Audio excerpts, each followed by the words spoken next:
It'll be another electric atmosphere here in historic Keyworth Stadium as LaRouge plays host to Kalamazoo FC. Detroit City FC coming in hot. They haven't lost in almost a month. We got the opening kickoff coming up next.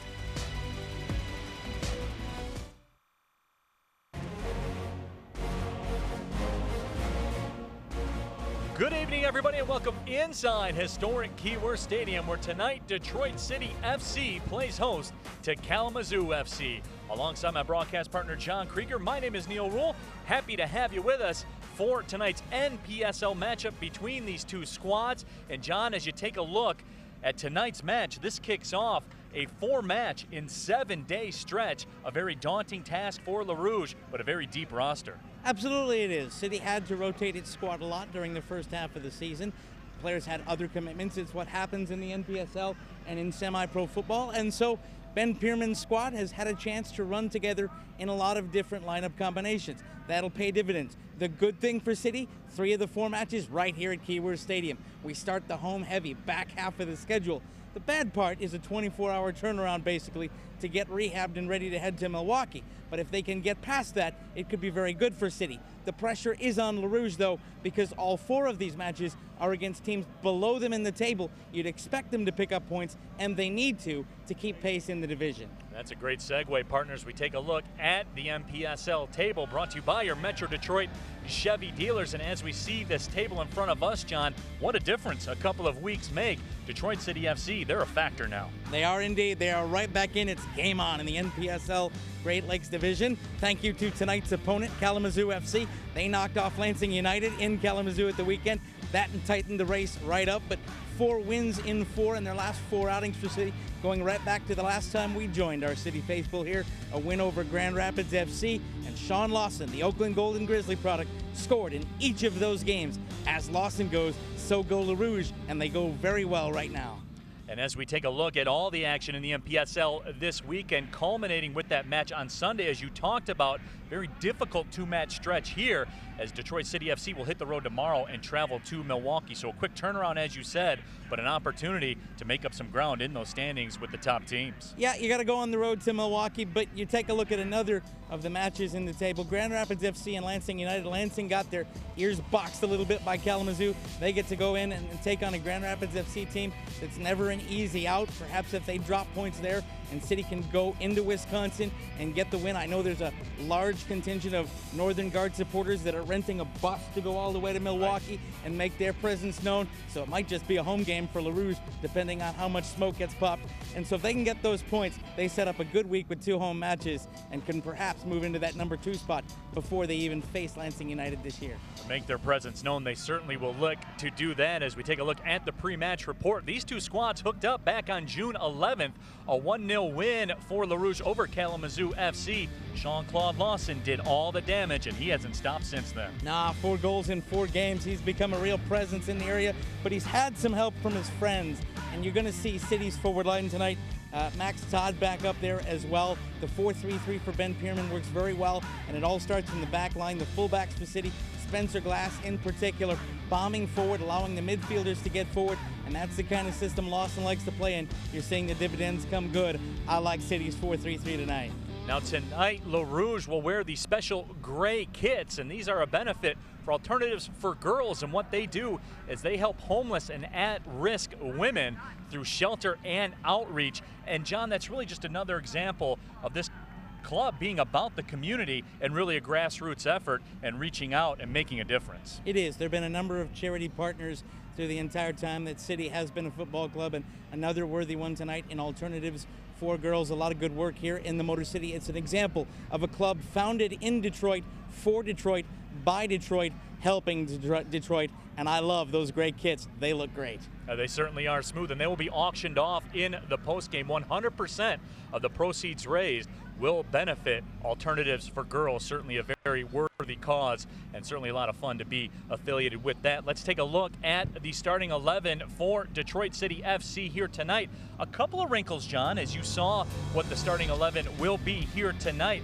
a little bit of a shift in what Detroit City's looking to do? Well, it's still the 4-3-3, but you're going to see Luke Hosworth, who's a new City addition from the University of Washington. He's dropping back from his normal midfield position. He's going to play in one of the fullback spots.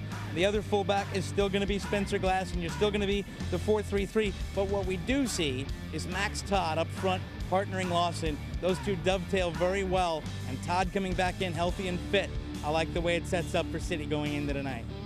The playoff push begins tonight, and we'll have all the action for you. Detroit City FC, Kalamazoo FC. The opening kick coming up next.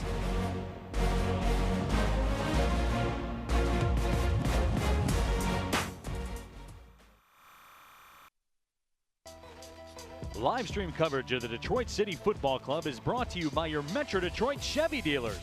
Visit ChevyDetroit.com and see why Chevy drives the Motor City.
Back to historic Keyworth Stadium. We're just about ready to roll between Detroit City FC and Kalamazoo FC in what's shaping up to be a very important NPSL matchup for Detroit City.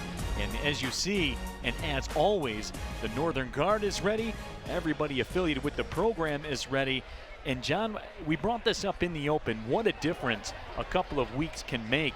And there was rumors, there were doubts swirling around this football club here in Hamtramck of quite frankly, are they going to be able to compete this season? They have been on a run. It's been almost a month since they've lost a match, and they are right back in the thick of things. Two things happened, Neil. The first is that Ben Pearman finally got some buy-in to the system he was trying to run. He had been trying to extol and to urge his fullbacks and his midfielders to press forward, to move forward, to claim territory, and they'd sat back and allowed opponents to get in open space and create attacks, and they weren't necessarily solid along the back line. That changed during the Glentoran match. I'm of the belief that that win over, albeit a young but a professional side from the other side of the Atlantic, and all the bonding activities that happened throughout that weekend really gelled this side. A week after that, we saw Spencer Glass and the DCFC fullbacks bombing forward. We saw the midfielders unafraid to go and run at opponents. We saw penalties conceded, even in the friendly against Columbus Crew College program. City moving forward, pressing on the ball, asking questions of defense. That hasn't stopped. Confidence breeds confidence, and we see that in this City club that has suddenly just been on the ball and has been dictating tempo, whether home or on the road. Absolutely, and John, you look at the goal production, and let's bottom line it. This is a game of if you put the ball in the back of the net, you're always going to give yourself a chance to win. And Detroit City FC has been hot in that regard as of late. Sean Lawson, no one hotter in the entire NPSL than Sean Lawson. But this City team certainly, John, has gotten off on the good foot more often than not as of late. They've rolled that momentum, and it's translated to W's. Fast starts breed fast finishes, and sometimes aggressive starts, like the way City has played through this 4-game stretch with a win over Grand Rapids, a tough win at FC Indiana, a tough 1-0 win where Lawson had the game winner against Kalamazoo. And then the win last week in what could be described as interesting field conditions at Fifth Third Ballpark in Comstock Park allowed City to just come forward and dictate play. And now we'll go to the Walkout with LaRouge presented by Metro PCS. This week, the players are joined by players from Farmington Soccer Club. We'll send it over to PA announcer Ted Shoemaker. City Football Club alongside Detroit City FC for tonight's Walkout with LaRouge presented by Metro PCS. Our players from Farmington Soccer Club. Thanks to Metro PCS, the official wireless provider of DCFC.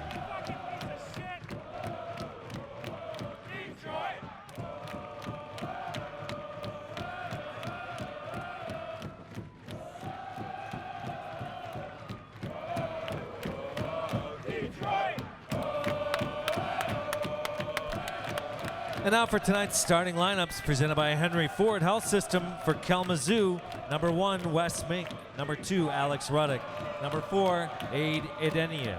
Number 7, Ali Sodal. Number 8, Hunter Vandenboom. Number 9, Jay McIntosh. Number 15, Tommy Clark. Number 20, Nicholas King. Number 21, Cameron Sipple. Number 22, Joshua Robinson. Number 95, Harrison House. Head coach is Lumumba Shabazz. Assistant coaches Jacob Puente and Brian Clements. Your officials for tonight's match are Alexander Plum, Leighton Kelly, Eric Blankenship, Elvis Brankovic.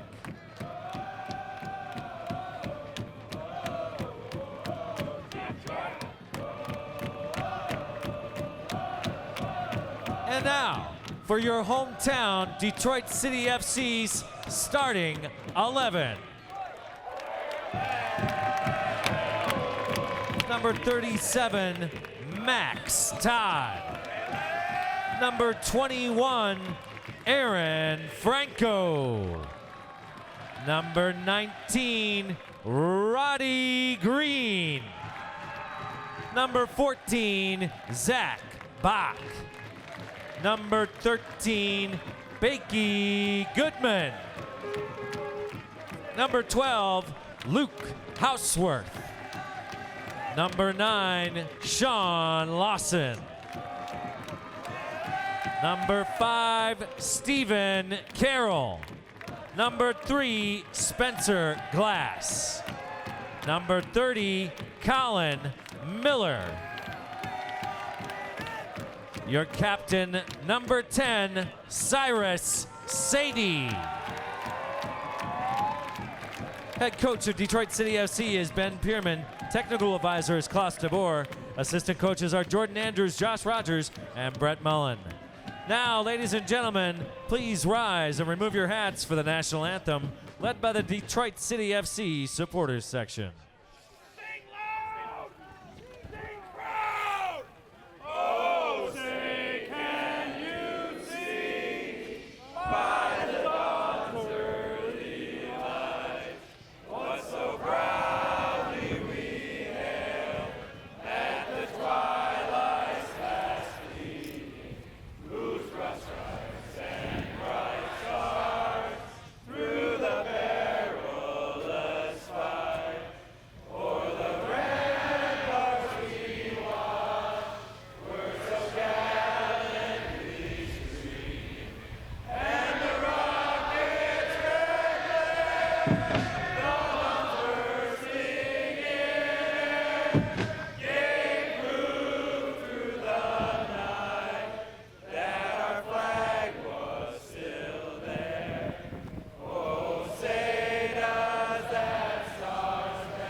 National anthem brought to you, as always, by the Northern Guard, the best singing supporters group in the game of soccer. There's no question about that.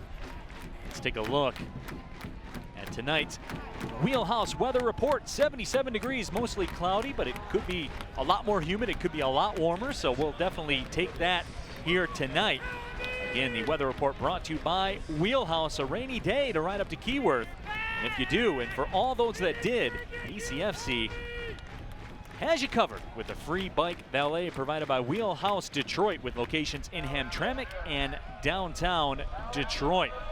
So we're just about ready to get things going here. Again, Detroit City FC in those alternate gray kits, as they will be auctioned off, and the proceeds will benefit Alternatives for Girls, a Detroit-based nonprofit that serves homeless and at-risk girls and young women through shelter, outreach, and prevention. They help more than 4,000 young women in Detroit each year, and all the proceeds from the auctioning of those gray kits will benefit that fine organization. Cyrus Sadie looks like he's ready to go. You get a look at Kalamazoo FC in their road purple kits. We are just moments away from NPSL action here in Hamtramck on a Friday night. But John, you get the feeling, and we talked about Detroit City FC. They haven't lost a match in nearly a month. You get the feeling with 4 matches in 7 days, the playoff push starts tonight. Well, the playoff push, you know what, really, Neil, started when they started winning those 4 matches, because it put them into the game. Now they're into the game. Now they're into the game, into the division race in the NPSL Great Lakes. Now you have to redouble your efforts. The thing about the 4 matches in 7 days, 3 of them are at home. The one tough trip is the trip to Milwaukee. The 48-hour turnaround between match times is going to be hard. But when you have the rest of those matches right here at Keyworth in front of the best fans in United States soccer, and I'd put them up against a supporter group anywhere in the world, it makes it a little easier. So for now, the string of cup finals all the way through to the end of the season with 2 against Lansing United. The head coach for Detroit City FC is that man, Ben Pierman, in his 5th season, the assistant coach at Michigan State. He was a 3-year starter at MSU as a player, won 2 Big Ten championships, went to 3 NCAA tournaments, so a very accomplished player, become a very accomplished coach as well. Detroit City will control. The opening kick is brought to you by Chemical Bank, and we are underway here in Hamtramck. Neil Wool, John Krieger with you. Happy to have you along wherever you may be watching around the world, and a special hello to everybody watching on FoxSportsDetroit.com. Gotta love the Northern Guard with the smoke to mirror the gray kits for Alternative for Girls tonight. Nice touch. By the way, one of the founders of Northern Guard supporters, Gene, who's been on medical leave for about 9 months, finally returned to work. He had a widowmaker heart attack in the offseason. One of the heart and soul, one of the founders of the Northern Guard, getting back and getting healthy. Glad to have you with us tonight, Gene. Zach Bach will head that one back to the keeper, Colin Miller, getting the start here tonight. The first 15 minutes of action brought to you by Henry Ford Health System, the official sports medicine provider of DCFC. Going to be a battle of systems tonight. Normally, Kalamazoo FC will run a 4-4-2, but that's going to morph a little bit tonight because of the attacking prowess that City's had over the last 4 matches. Some people think that City will try to run a 4-4-2. Actually, it's been a 4-3-3 for most of the season, and you talk with Ben Pierman before the match. He believes it's a 4-3-3 and bills it as such. And so, because of that 4-3-3 and how well it has run, Kalamazoo FC, instead of going 4-4-2, is going to go 4-1-3-2. And what that means is that one of their midfielders, and that's Joshua Robeson, is going to stay in front of the back line to kind of be a de facto 5th defender, that holding midfielder in there, to try to sweep away balls and disrupt City in the middle with the midfielders getting purchased. Becky Goodman was the target of that throw-in from Max Todd. Max Todd with a uniform change here tonight has number 37. Todd will escort that one over the line. Let's take a look at the head coach for Kalamazoo FC, Lumumba Shabazz, in his 2nd season. He's also the head coach of Kalamazoo College. Interesting note about him, he's never finished lower than 4th in his conference at Kalamazoo College. He studied coaching techniques at Real Madrid, Atletico Madrid in Spain, as well as in Brazil as well, the native Trinidad and Tobago. he comes in, and I asked him about playing at Keyworth tonight. You know, some coaches say we prepare our kids for, some hostile atmosphere. He said, I told my kids to enjoy it. I told my kids to feed off it.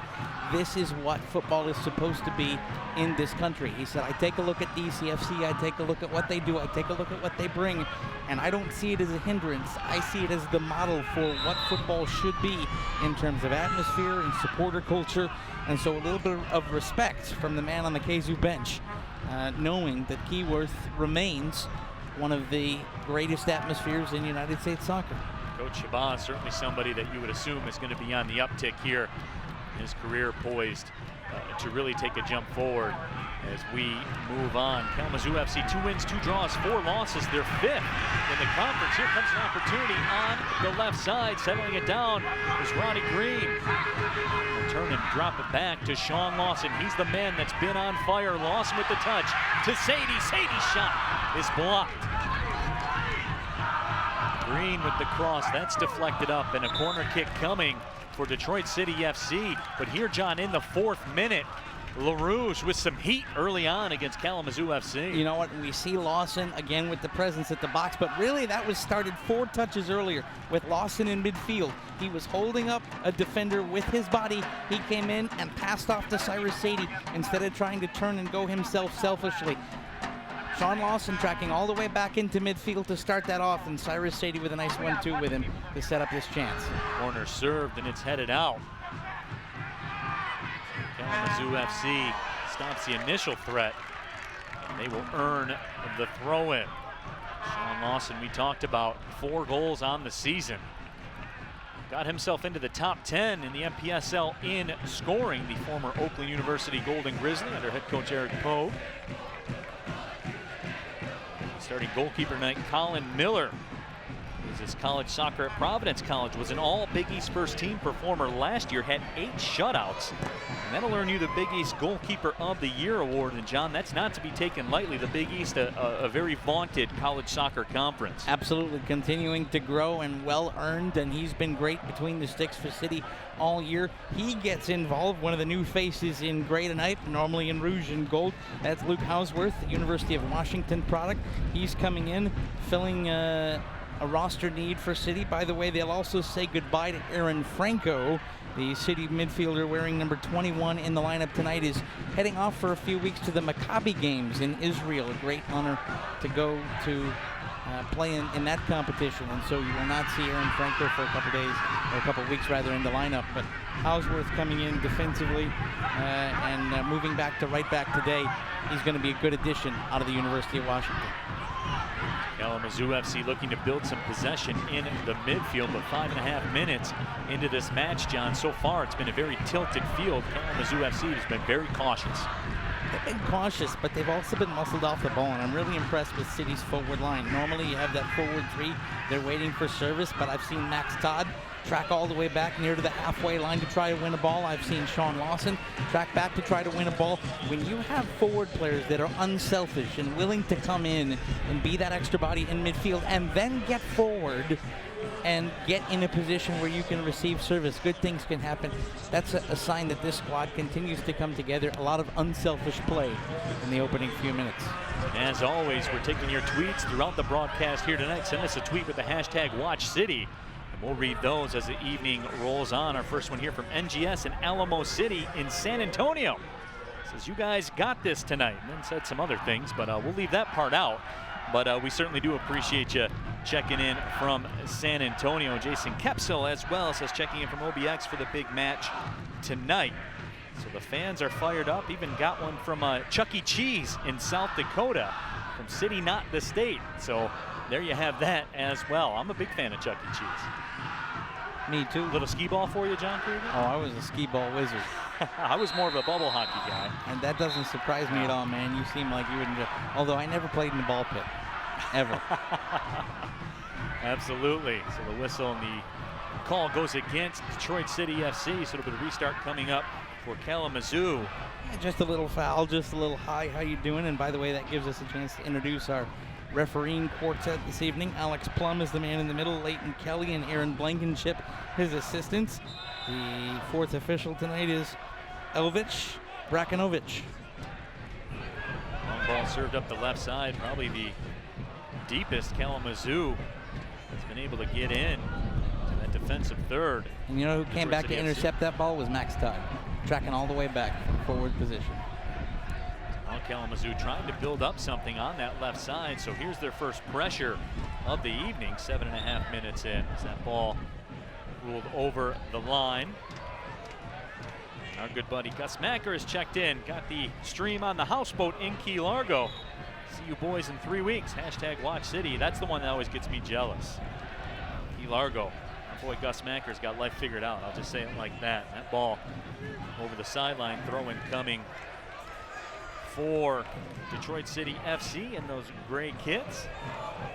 That is a good question. Producer Max in my ear, next stop Montego. I'd be all for that. Absolutely. If you start singing Kokomo, I'm going to have him turn off your mic. Hey, that's a good jam. I don't care what anybody says. We're 8.5 minutes in. There's no score. Just underway at historic Keyworth Stadium. Detroit City FC, Kalamazoo FC. No rule. John Krieger with you. Look at the way City's aggressive on the ball tonight. They're not sitting back and allowing Kalamazoo to dictate play, okay? When you're sitting in that 4-1-3-2, that's committing 3 men to try to move things forward, and you only have 2 attackers up front. So that's Coach Shabazz saying he has a lot of faith in his midfield to be able to dictate possession. Well, the way you counter that if you're City is to go with your 3 midfielders and run at the ball and have faith in your center back pairing to clean up any mistakes. So the City fullbacks are pressuring, the 3 City midfielders are pressuring, and they're not allowing any space on the ball for Kaiser right now. That's why you haven't seen a whole lot of forays into the City attacking third. Josh Robinson was taken down, so that foul goes against Detroit City FC. Robinson has played at Kalamazoo FC, was voted the MVP the last 2 years. So certainly a big-time performer, as that call will go against Kazoo. So John, over the last, let's say 2 minutes or so, the game's become very choppy. Yeah, chippy, choppy, and that's because physical play is starting to come in. By the way, one player we need to mention for Kalamazoo just had his boot on the ball, and that's number 4. That's Adi Adenyi.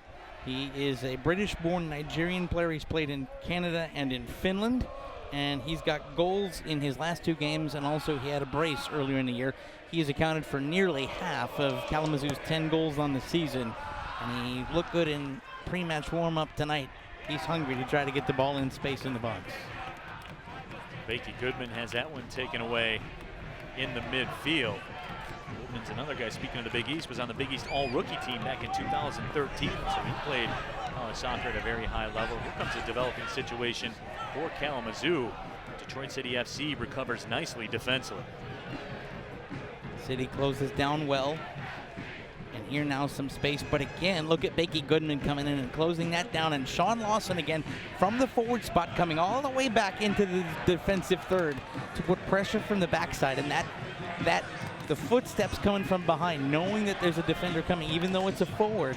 Lawson, with his body and his presence, forced that long attempt. Now it's time for our better made fun fact of the night. Detroit is the potato chip capital of the world. Detroiters consume about 7 pounds of potato chips each year. That's 3 times the national average. And I'm on the higher side of that. I am a big, big potato chip guy, in particular, a better made potato chip guy, in particular, the Red Hot variety. Yes, sir. Absolutely. Team Red Hot is in full effect up here in the booth. And what do you wash it down with? Well, that we'll get to that a little bit later on in the broadcast. All right, that's a tease. Absolutely. 0-0 the score here. We're in the 12th minute. That ball played up. Adeyaniri, the target. Now it pops out free to the left side. King will track after it, but Cyrus Sadie, the wily veteran, steps in front and takes it away. Here comes Cyrus now with some space. Loose touches for Kalamazoo so far. They're not used to team running at them the way that City's running at them right now. They're used to being able to collect the ball and then pick their head up and look where that next pass is going. Cyrus Sadie was able to win that ball because he just kept running and ran through the man with the ball and didn't allow him to collect. Here's a nice touch pass. Max Todd is on point, tried to find Spencer Glass. Spencer Glass, the 4-star recruit at the University of Indiana, was a top 150 player in America, played in the MLS U17 Generation Adidas Cup.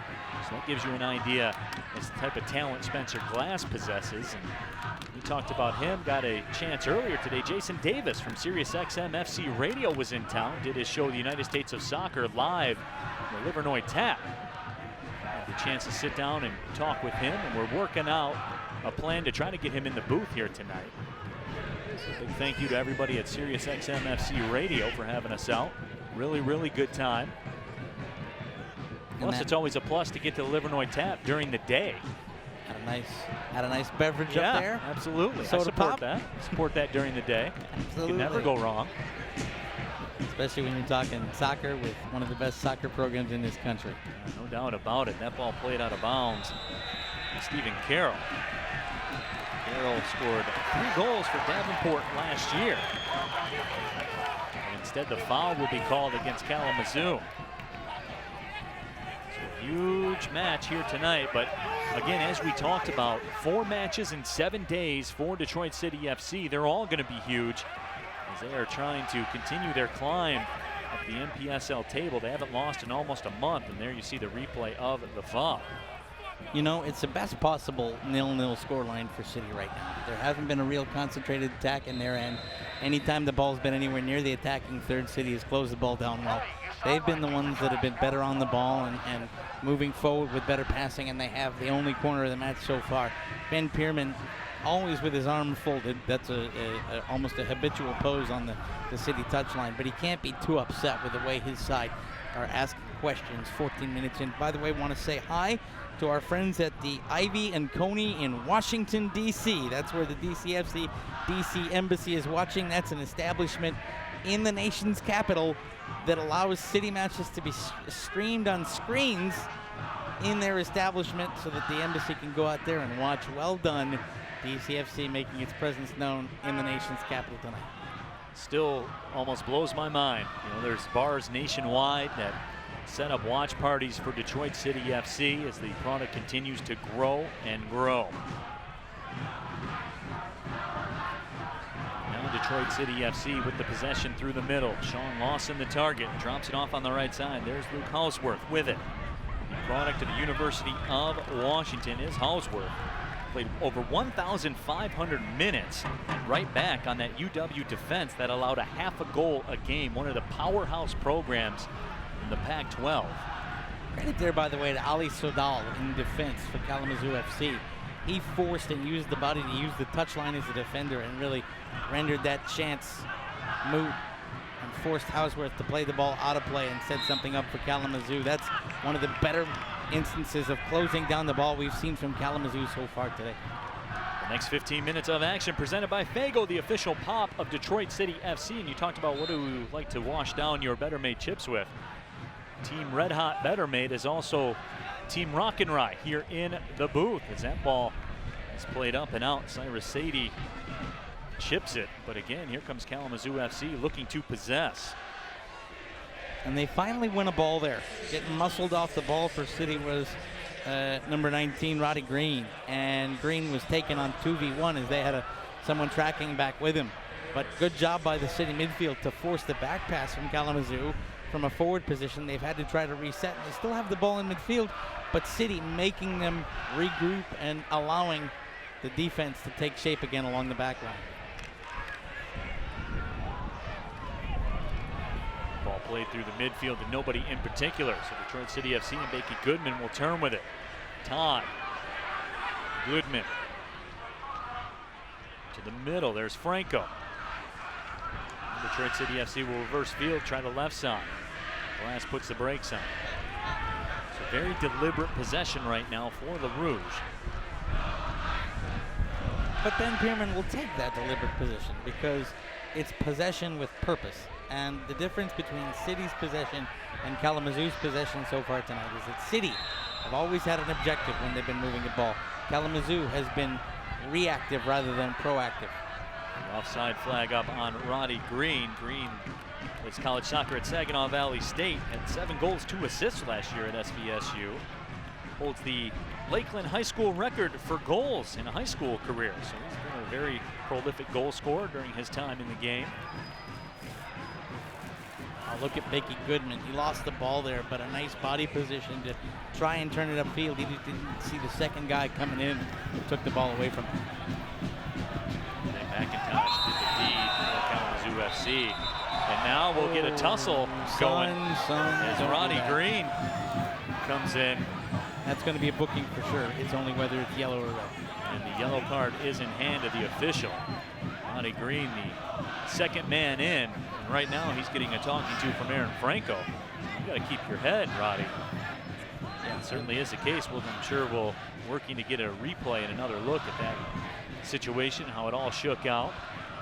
It's always bad to be that second guy in, and here we go with the replay. So that's a routine foul. Look, Bakey gets taken down.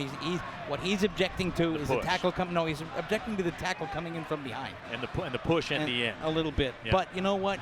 Fine, that happened. The referee had blown the whistle. You already had a free kick. There's no need to go in and shove in front of not one but two officials. In fact, three. You had the fourth official, you had the referee standing there watching, and you had his assistant over there watching the action. And you come in and shove somebody. I don't like to be too critical of a City player standing up for a teammate, but they're standing up for a teammate, and then there's asking for a booking. And now you're getting talked to, and it looks like you go in the book. Some more tweets coming in with the hashtag Watch City. NGS and Alamo City looking forward to hearing the attendance tonight. Supporter side looks packed. People still coming in. That is the case. They are still filing in here to Keyworth Stadium tonight. Nicole Getz chimes in as well, checking in for Marshall, taking a break from farm work to watch City. I believe the card may have also been issued to Jay McIntosh for Kalamazoo. So we'll check on the bookings and make sure we get you all the right information.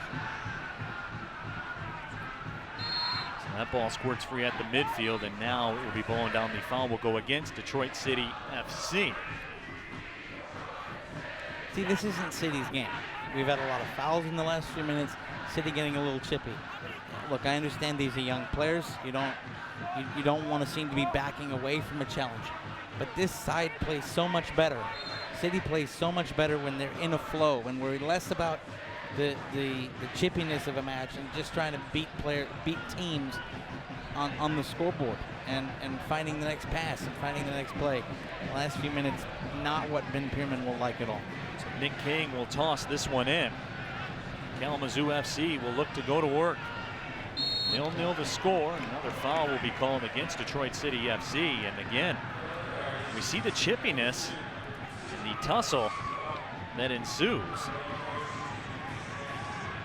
This is that Kalamazoo will consider that a win. They're taking City out of the way they play. You're on the road. Kalamazoo is away. They are far down in the table, and they're going into a tough, hostile Keyworth environment. So you go ahead and you make the home side push and shove and get chippy, and out of the flow that's seen them win 4 games on the trot. That ball served into the box. It's headed away nicely by the back line of Detroit City FC. Ball volleyed up in the air, and the foul will go against Kalamazoo. Gives us an opportunity to tell you our Grand Circus player profile. On number 3, Spencer Glass, a defender from the University of Indiana, played in all 7 games this season in the National Honor Society in high school. So that tells me he's a lot smarter than I am. And he has a brother named Tyler. You can read the full Grand Circus player profile at detccityfc.com. And as we promised earlier, right now in the booth, we are joined by our good friend Jason Davis. He hosts the United States of Soccer on Sirius XM FC Channel 85, Monday through Friday, 11 to 1. You can check out that show. And Jason, look, I'll start off by saying it this way. I'm not just saying this because you're in the booth. I'm saying it because it's true. It's one of my favorite talk shows in the sports talk game, and that's general. I'm talking about generally across the board. How are you, man? I'm good. This is amazing. I mean, let me just tell you right now that this atmosphere here at Keyworth is, you have to be here to get an understanding of it. I've read stories. You know, I've seen the little mini docs. I've heard about Detroit City, but this is definitely something pretty special that's happening right here. And you know, we're getting a good game of soccer too. And John's talking about the chippiness out here. I mean, maybe we're going to get somebody sent off before the end of the day. Who knows? Absolutely. Jason Davis joining us here in the booth from the United States of Soccer, again on Sirius XM FC Channel 85, Monday through Friday, 11 to 1. You can follow him on Twitter at DavisJSN. And Twitter bump. Yeah, same, man. I'm full service up here, man. I'm full service. But you were in town. You did your show live here today from the Livernois Tap. We talked about that earlier in the broadcast, but a great time. Everybody had a lot of fun. And talk about how that came to be. How did you choose Detroit? Well, look, that's Detroit. Detroit did it. I mean, Detroit City did it. The Detroit City fans, who I'm watching right now, wave their scarves like maniacs. They did it. made themselves heard in our quest to find some team that does, not deserved attention. All of these teams deserve attention, but certainly again something special happening here. The number of fans who come out to Keyworth and before to the previous stadium at Cass and have made Detroit City a story. They stepped up when we asked for who should we follow for the 2017 season at a level that's below the professional game in the U.S. You have a situation here where you mentioned the Northern Guard, and you were part of the March of the Match. You've been a part of soccer at all levels. You're DC based, and so I'm sure you've been down to the wreck by the Anacostia that will soon be replaced. Crumbling edifice. When yes. DC United move into their new ground. How does this compare to some of the things that we see in professional grounds? Because I know City tries to operate as a professional football club, even at this level. What was it like for you walking in with the Northern Guard and coming in and experiencing that? They do that as well as anybody does in the country. We know about the famous March to the Match in Seattle, and the Timbers fans are crazy, and we're getting great responses at the top level in places like Orlando and Atlanta. But to see it happen here with a bunch of kids, and we got a chance to talk to Aaron Franco and Spencer today, who you just highlighted.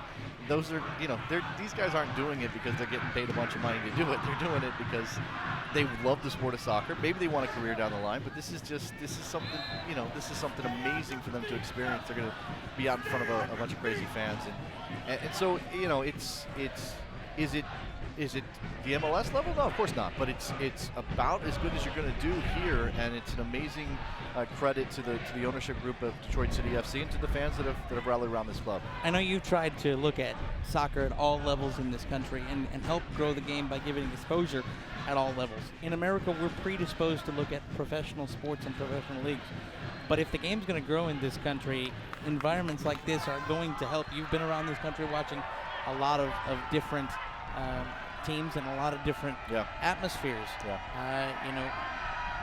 Was this what you were expecting, more than you were expecting? How does it well, again, Detroit City has had so much coverage, John, that you kind of come into it with this idea that they're going to blow you away, and then you see it, and it's even better than you thought it was going to be. I had a chance to go out to San Antonio. We got a chance here. Left-footed shot, and Wes Mink makes the stop, so probably the best opportunity of the night so far, and Wes Mink rises to the occasion. Certainly don't want to step on any game action here, guys. Like I said, I got a chance to go out to San Antonio last year for a USL game, and they do a pretty good job, and that's the Spurs on that team. It's a very professionally run organization, and this is on that level. Maybe the stadium's not the same, but this is on that level in terms of the response and the fan reaction and the day out at the stadium to watch the team and chant and do all the things. So it's right there, and who knows what the future is incredibly bright for Detroit City. That's the thing I get from these last couple days. Here comes on the attack up the left side. Nick King on the move as his cross is played out of bounds. So a throw-in coming for Kalamazoo FC. So I'll ask you this then, Jason, because and I heard you talk about this on your show today with Roger Faulkner, who was out on site as well. What's the end game for soccer here in Detroit? Because Roger brought up a great point. This is something that I've said going all the way back to the Detroit Express days, is nationally people don't understand, and maybe even locally to some degree people don't understand, but don't get it twisted. Detroit is one of the good soccer markets in the United States of America. Well, look, we have these sort of keys that we look at. Oh, is there a large Hispanic community? Is there a large youth soccer contingent? Those kind of things, the demographics. Are there many millennials in a given town? And sometimes those things do sort of give you a clue as to what cities are going to be good for soccer, and sometimes they're flat out wrong. Sometimes you get a reaction that you didn't expect. People were talking to me today about Chattanooga FC. That's a great story, and I don't know a lot about Chattanooga, but I can't imagine that Chattanooga clicks all of those boxes that we're talking about. So, soccer in America is, to me, the ceiling is we don't know how big this thing can get. We have no idea how high this thing can go. It's not culturally relevant to the point that we can be sure of its future in every single city, but there's absolutely an opportunity for teams. A little bit more chippiness. Roddy Green taken down, but as usual, Cyrus Sadie comes out of the pack with the possession. Sadie into the box, has it taken away. But then a giveaway, and here's Bakey. Look at how Bakey just sets up Max Todd I mean, he's unselfish and drops the ball off. This City team doesn't have a selfish player on the pitch, and they're trying to find the best opportunity. Now, it didn't come to anything there, but City's still trying to be in Ben Pierman's system and to find not just the lash that end up in Rosette, but the good scoring chance. Good line there with the offside. Again, the number of cities where this is possible is probably, innumerable. We have no idea.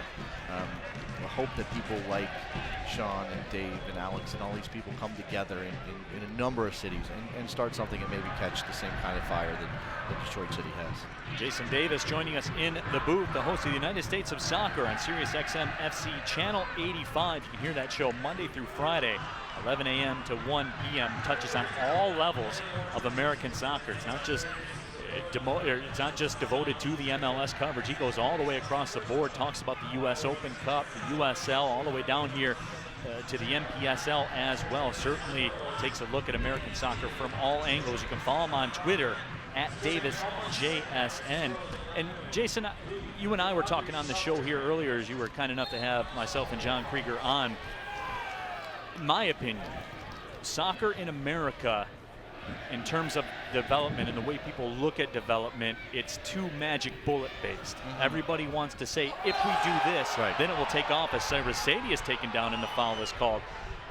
I made mention earlier, the Beckham thing in Miami, if they do that and bring him in, obviously, that'll be the one that really sets it off. That's not the case, right? This is a foundation building as that cross is sent across the box.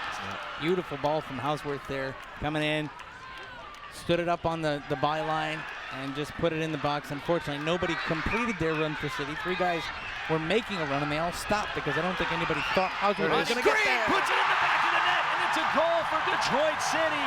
Ronnie Green does the deed. What a touch. Set himself up for that right foot. Very nice. Green comes in, play doesn't die. City gets possession back in midfield, and all of a sudden, City turns on the Jets.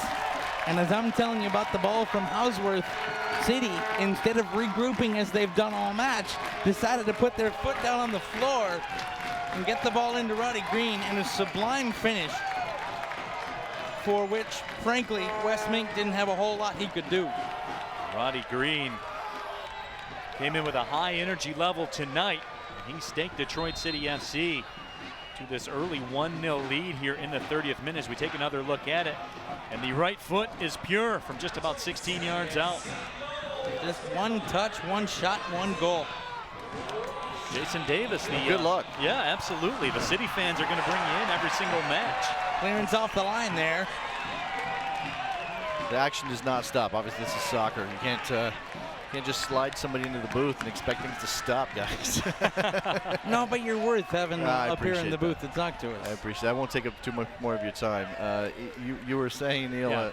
Soccer's become, it seems sometimes that it seems to be a magic bullet thing where if this happens, then it'll take off, but it's certainly not that. No, and if you spend enough time watching American soccer, there are two things that can happen. Either you become an optimist and you see so many possibilities, and certainly Detroit City FC fits into that category. You become a cynic and you think everybody's doing it wrong, and I choose to be an optimist, but at the same time I recognize from a practical standpoint the hard work has to be done. I mean, we have to have people like Detroit City FC doing the work, building a club, whether it starts at NPSL or PDL or even an adult league team like Christos FC, who just saw make a run in the U.S. Open Cup and get a chance to play DC United. These clubs have to build themselves up to something. Not all of them are going to be able to get 6,000, 7,000, 8,000 people out to a stadium, but if they put in the work, then maybe perhaps we can get there to the point where, one day everything sort of clicks in, and you have to make it worth the while the people who put the money in to see them want to connect all these dots. Look at this run through midfield from City. Sean didn't Lawson stop going. The handball will be called. The next 15 minutes of action brought to you by Phoenix House, the official building partner of Detroit City FC. Jason Davis, the United States of Soccer, kind enough to take a couple of minutes here in the booth, so we certainly do appreciate your time, Jason. Thanks for coming out here. Thanks, guys. Hope you enjoy the time.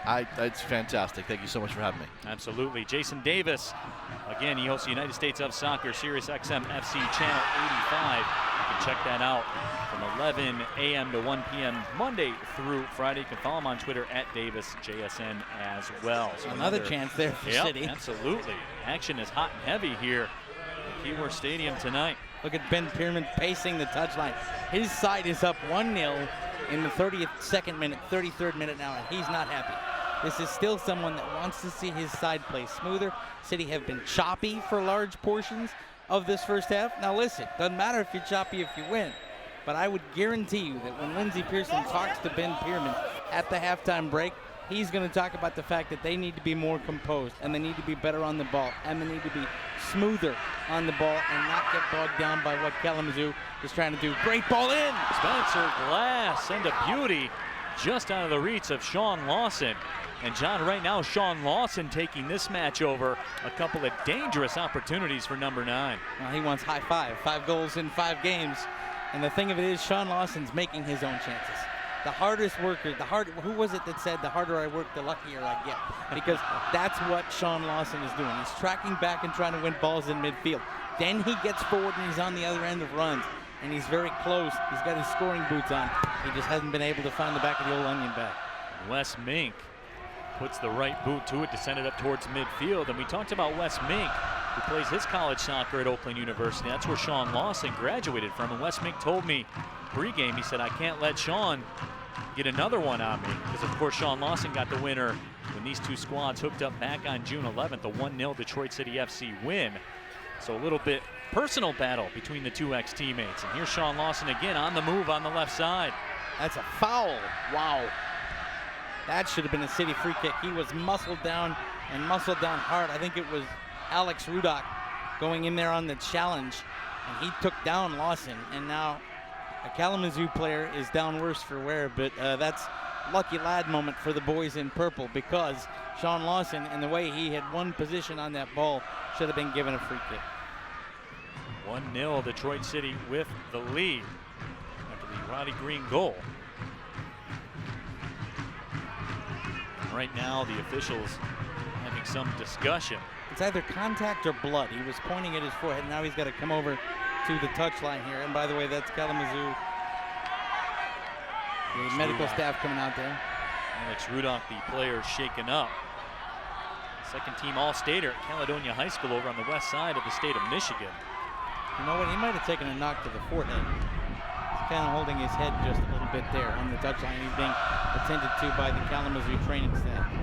Rudock, a very valuable piece of what Kalamazoo is trying to do. He started every match last year as a redshirt sophomore at Western Michigan, just to give you an idea of how valuable he is to his college team. Won the state cup 2 times with the Grand Rapids Crew junior squad as well. You know, it's something you won't see oftentimes on camera and you won't see oftentimes in a replay because it looks relatively benign. But the unsung heroes for City right now, that back line for City. Luke Housworth in one of the fullback spots, Spencer Glass, Stephen Carroll, and Zach Bach for City along that back line. They are very tight. They're very even. They're setting up a good high offside line that Kalamazoo's not able to exploit. And that's been another one of the reasons that City's midfield has been able to close down the ball and keep Kalamazoo from moving forward. Well done to the back four for staying together, on point, and tight in that offside line that is creeping higher and higher up the pitch tonight. That's something Ben Pierman wants to see. Sean Lawson with it at his foot, tries to find Bakey Goodman. Goodman has it played away. Kalamazoo FC still looking for an equalizer here as we're in the just about to move into the 37th minute. Neil Rule, John Krieger with you. Happy to have you along. Extra special hello to everyone watching on FoxSportsDetroit.com. Bakey Goodman wins that ball against 2 Kalamazoo players, and Sadie with a beautiful one-touch pass sets Lawson free, and he works a man. Lawson turns along the goal line. Goodman the target. The ball squirts out to Hausworth. Hausworth taken down from behind, and the whistle and a yellow card pulled out of the pocket by the official. Jay McIntosh will be booked. And Jay McIntosh is trying to plead his case, and he has no basis with which to do so. That was a sloppy, reckless challenge, but before issuing the yellow card, our referee, Alex Blum, pointed to 3 spots. He pointed back toward midfield, he pointed over toward the touchline on the far side in front of the northern guard. That, as much as anything, was a yellow card for persistent, aggressive, and reckless play. And so you take a look, high boot there, catches the City player, catches Housworth high, in fact, a little bit above the shin pads.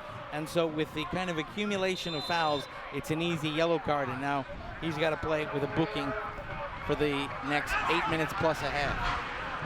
That ball played in towards West Mink as he will make the grab. Mink, a junior at Oakland University, was an All-Horizon League second teamer on the Horizon League All-Freshman team. Also was a National Defensive Player of the Week as a freshman at Oakland. It was a squad that won a game in the NCAA tournament when they beat Kentucky. The SEC, long ball served up. Here comes Max Todd on the move. That's a beautiful ball to set Max up. That puts the brakes on. Goodman catches it through, and Todd unable to make the run he wanted. But now, again, you see the beginnings, you see the framework being put in place, John. Well, the beginnings are there, but you saw Max Todd kind of drop his head because he knows he made the wrong decision. When he passed that ball back off, the player he passes to is expecting him to go back into the box and move forward and try to beat that offside trap and beat the defense and get in the area. He was trying to loop around and maybe make a run from the other side, and there wasn't the communication, there wasn't the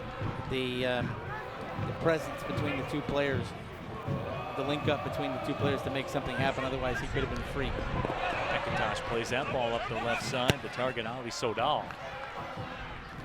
Ball played out, a throw-in coming for Kalamazoo FC. Mickey Goodman ran out of his boots. The lime green specials. Sometimes when you get moving that fast, your shoes can't keep up.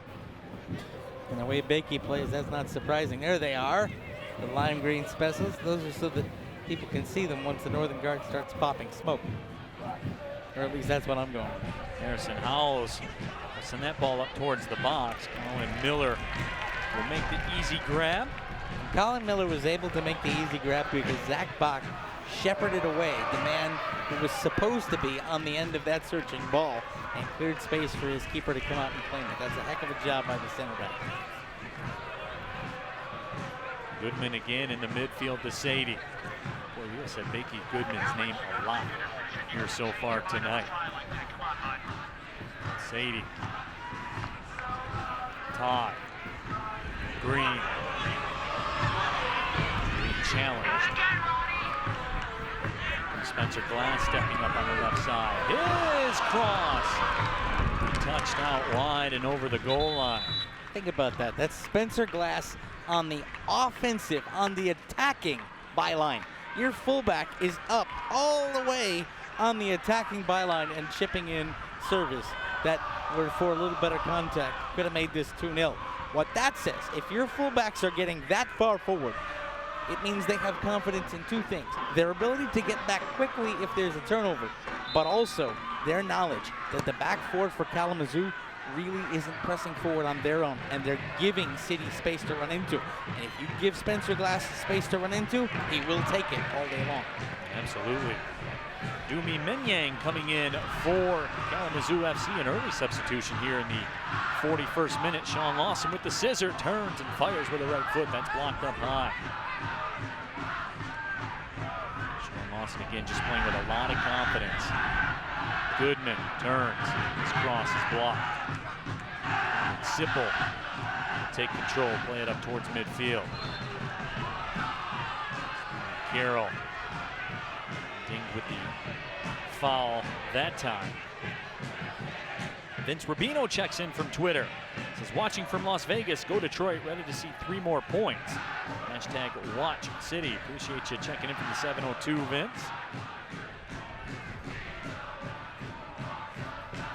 Now the restart coming for Kalamazoo FC. 2 wins, 2 draws, 4 losses. They're in the 5th slot in the MPSL standings. Even on this free kick for Kalamazoo, City's back line standing at the edge of the area, not allowing Kalamazoo to set up anything deeper. That resolute back line forcing the play, forcing the setup, dictating the way Kalamazoo has to approach that free kick, and it comes to nothing. And all of a sudden, although Kazu has possession, City still in control in midfield. Right away, locking down defensively is Detroit City FC. Will earn the throw-in right in front of the Northern Guard. Almost 42 minutes into this one, 1-0.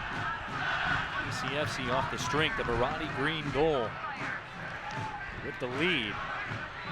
It's been almost a calendar month since Detroit City FC has lost a match. They're looking to continue that streak. here today in historic Keyworth Stadium. And by doing that, they make Lansing United the team they're chasing think about it, because they have a game in hand against United. United play this weekend against Grand Rapids FC. And if City can win tonight, they're just a point back of that final playoff spot. And anytime you've come in, you've lost like Lansing United did last week, and the team that's behind you is with a full head of steam moving forward, it can kind of creep into the dressing room. I believe it was Satchel Paige who says, don't look back, somebody might be gaining on you. Well, there's somebody gaining on you is the Rouge and Gold, and if they can get the win tonight, it's never easy to see the points booked on the table and know that you have to then follow up and win to reopen the gap. No question about that. Detroit City FC coming in hotter than a firecracker right now as that ball settled down by Sodal. Touches it. Not much cracking there. That'll be escorted over the line by Zach Bach. Nice defensive job by Bach. And he gets a nice little low five there from Miller, in between Colin Miller in between the sticks, because Miller knows just how veteran a play that was for Bach, just to casually step in front. He knew it couldn't be a hard pass as they were trying to play a little 1-2 game in the area. All he had to do was step in front and shepherd that ball out of play, and that's what he did. Didn't try to do too much, did just enough to neutralize the threat. We talked about the ascension through the table of Detroit City FC, which is shaping up to be quite a home and home on July 9th in Lansing, and then follow that up on Friday, July 14th here at Keyworth, as Lansing United and Detroit City FC will link up both times. And John, you get the feeling it'll be all to play for when those two matches commence. You know, and the only thing I'm sad about there, Neil Rule, is that the Mother Nature will have deprived us of a great atmosphere on one half of that home and home in the final week of the season, because the rains, the intense rains that happened in East Lansing washed away the pitch at Michigan State's DeMartin Soccer Stadium, which is where the DCFC Lansing match has been held for a number of years. And so it'll be forced to be played in Lansing's smaller venue, so you won't be able to get as many supporters in there for either side. And that's too bad to see. I was up there last week. The pitch is starting to look good at DeMartin, but it won't be ready in time for summer soccer to take place at the home of the Spartans. Josh Robinson swings it around towards the left side. Here's Nick King with it, being challenged by Green. Sodal over in the left corner. Crossing to no one in particular. Here's Cyrus Sadie, who always seems to have the ball at his feet. Three defenders close him down. He's still got the ball out. Sean Lawson making a run. That pass is knocked out of bounds by Hunter Vandenboom. That was a good play by Vandenboom because Sean Lawson had a head of steam and was on the move.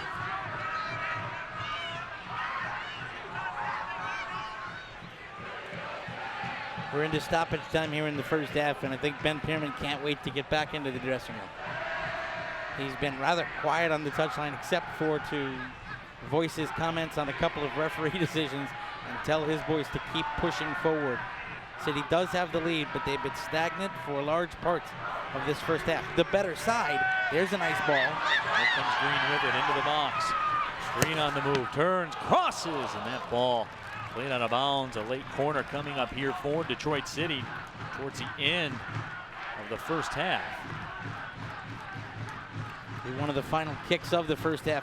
Be interesting to see how Kalamazoo sets this up. They're putting men on the front post and perhaps on the back post. That's going to allow City to clog the area. So if you can get in there and can get a ball placed well, good things can happen. If perhaps someone on a free run can get in and get ahead to the ball. But here's the man to do it. Spencer Glass sizes it up. Serves it with the left boot towards the back post. Lawson with the touch. And it's played over the bar by Harrison Howells. That became very dangerous very quickly. And that's a heck of a defensive play by Harrison Howells to know all he had to do was clear his lines. And there was a lot of trouble in that area. And he just said, let's do it again. That's what Spencer Glass will do. Cyrus Sadie out there as well. We've seen them play this from the left side. Cyrus Sadie short is certainly an option. I don't know how short you want to go here because I don't know how much time you have. Ball served up towards the back post again. Again, Howells with a nice defensive play. So credit Howells as the whistle sounds. 45 minutes in the books. Detroit City FC with a 1-0 lead here at historic Keyworth Stadium. Roddy Green did the damage from about 17 yards out. They have mission accomplished, John. You wanted a quick start. You got that first half goal. You have the 1-0 lead. I know Ben Pierman's not going to be happy with everything, but in the grand scheme of things, you like your chair right now. I do, absolutely. I like where City is. And more than the goal, I like the way they've played throughout the first 45 minutes, because even though we didn't get a goal until there was a half hour on the clock, Kalamazoo were never dangerous in that first half hour. And although City didn't come out with a lightning flash start and a goal in the first 5 or 10 minutes or 15 minutes, what they did do was come out and dictate the tempo from the start. The only thing I would say that was the real downside was they got a little chippy. But for the entire first 45 minutes, Kalamazoo never looked to get their flow going, and the best they could do was to try to disrupt City's game rather than to establish their own. So 1-0 the score here through the first 45 minutes of play. Our sideline reporter Lindsey Pearson will be catching up with head coach Ben Pierman in just a couple moments, but it was a good 45 minutes of play by that guy, Sean Lawson. He has been hot, and right now we'll send it down to our sideline reporter Lindsey Pearson standing by with Coach. Thanks, Neil. Coach, what did you see from your team in the first half there? I thought we got off to a pretty slow start. They won the first and second balls more than we did. But with them playing like they did pretty aggressively, it was opened up, and we have some good attackers. So we got the goal. That settled us down. Great finish by Roddy. And then, I thought we settled down. Biggest thing is we got to prevent counterattacks. We had to make the change with Luke going to right back. He's been very solid, very steady. And then we got to make sure we win the loose balls. When we reverse it in midfield and get it into a midfielder and out the other way, Spencer Glass is killing them down that left flank. So great service, killer balls in the box. We got to make sure when we have it, reverse the ball side to side, because then we'll have glory for days. Defensively, more compact, winning loose balls. Thanks, Coach. Good luck in the second half. Neil, back to you. Appreciate it, Lindsey. There's the thoughts of head coach Ben Pierman and his side with a 1-0 lead over Kalamazoo FC. We'll take our halftime break, come back, get you the second half of action. LaRouge out front here at the half by the score of 1-0 over Kalamazoo FC.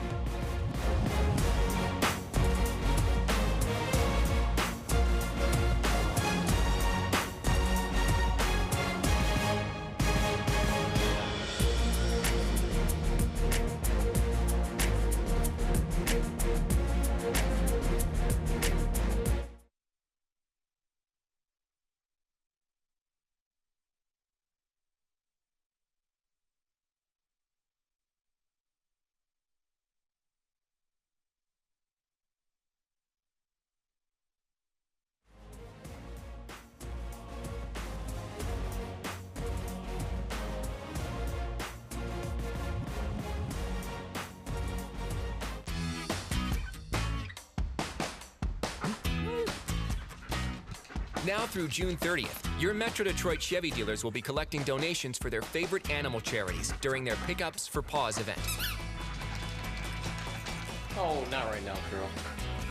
Stop by your nearest Metro Detroit Chevy dealer and drop off much-needed items from the charity wish list. Together, we can help our furry friends who can't help themselves.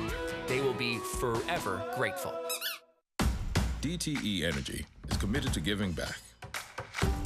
So DTE employees volunteered thousands of hours, working in over 450 communities, with more than 280 charities across Michigan. Why? Because we don't just deliver energy. We want to empower people in the communities where we live and serve. DTE Energy. Know your own power.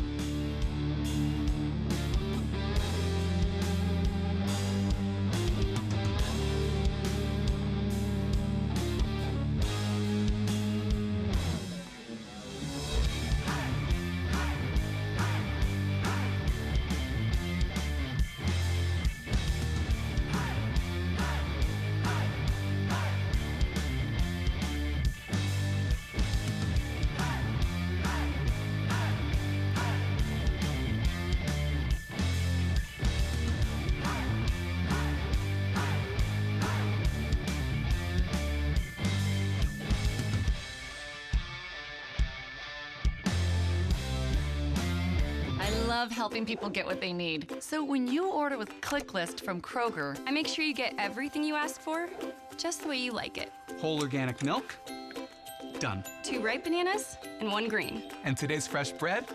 Got it. With ClickList, I'm your personal shopper, so you can trust me to pick out exactly what you want, bagged and ready for when you arrive. Try ClickList at a Kroger near you. Order online, pick up curbside at store with same-day pickup now available. Visit Kroger.com/ClickList. I want to blend my business education and athletic skills and open my own fitness center. At Lawrence Tech, I'm learning how to research, present, and to really think like an entrepreneur. And I love the small college feel here, where there's always something to do. We have men's and women's intercollegiate sports and dozens of student organizations. I can't wait to apply what I'm learning here in the real world. Lawrence Tech, possible is everything.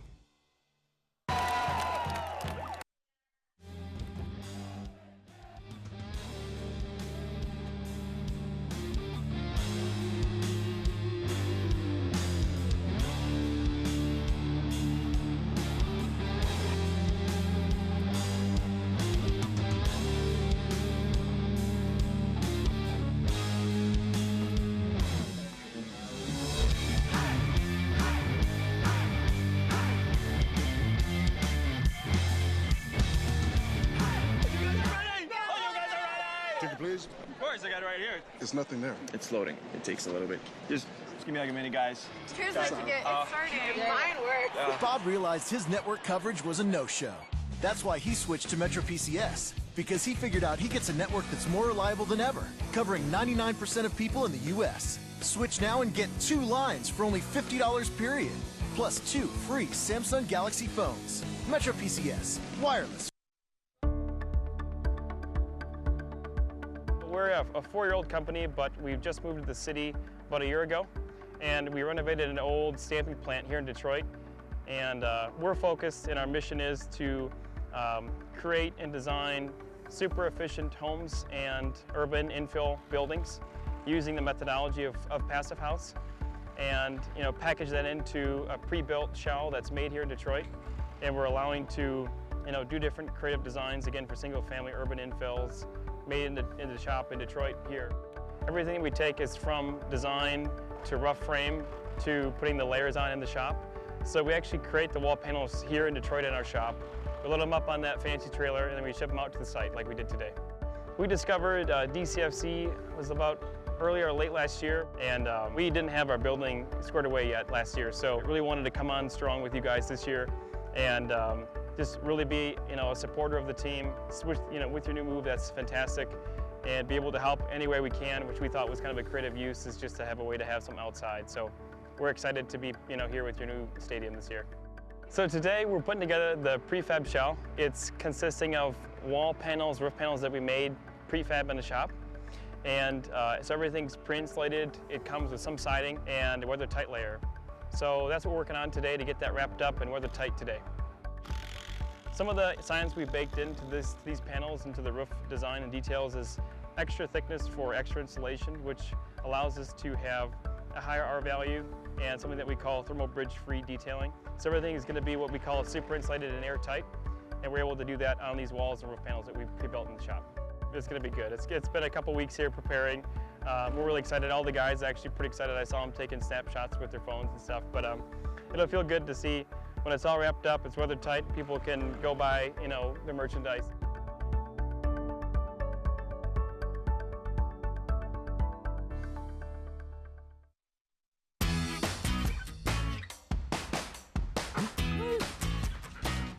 Now through June 30th, your Metro Detroit Chevy dealers will be collecting donations for their favorite animal charities during their Pickups for Paws event.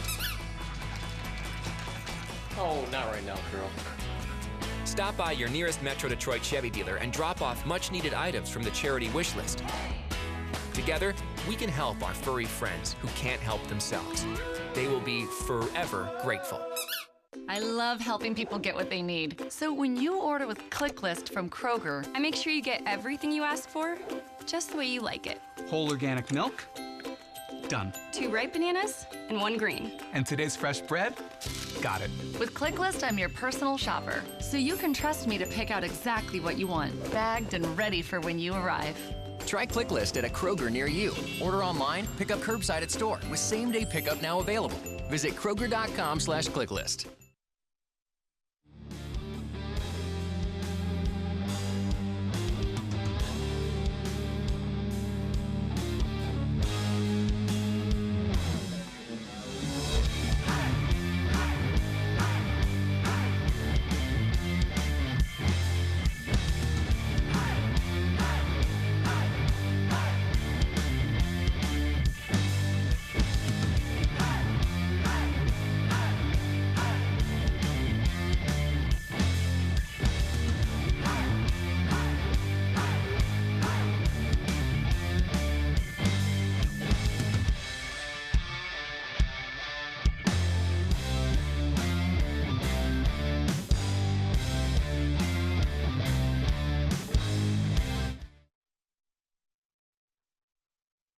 And athletic skills and open my own fitness center. At Lawrence Tech, I'm learning how to research, present, and to really think like an entrepreneur. And I love the small college feel here, where there's always something to do. We have men's and women's intercollegiate sports and dozens of student organizations. I can't wait to apply what I'm learning here in the real world. Lawrence Tech, possible is everything. Welcome back to Keyworth Stadium. 1-0 Detroit City FC with the lead over Kalamazoo FC as we get ready to start the second half. A Roddy Green goal. The difference, that is Stake LaRouge to this lead. Let's take a look at the Metro PCS halftime recap as we take a look at some of the numbers and the particulars. Heavy advantage for Detroit City FC in the shots department, also in the corners department as well. So John, and look, head coach Ben Pierman, and you and I were even talking about this during the break. Was it a postcard-esque first 45 minutes of play? Was it picturesque? No, they're not going to write books about it. However, you were the better side. I think that's pretty much the consensus. DCFC was the better side. Therefore, they have the 1-0 lead as we take a look at how the first 45 minutes shook out. But John, we saw this was a very chippy first half at times. But again, if you're Detroit City FC, you love your chair, this is the prescription for success. They got the 1-0 lead at the half. You hold your lead, you win a match. Look, all you see there's a bunch of chippy tackles and some shoving and some bookings, and you're right, it wasn't a postcard first half, but it was a first half in which you lead. Now you've gone in, you've had a chance to have a team talk, you've reset things. We need to see City come back out and play like City. But what I'll take is this. Yes, they had an advantage in shots, but the advantage in shots on target was only 2-1.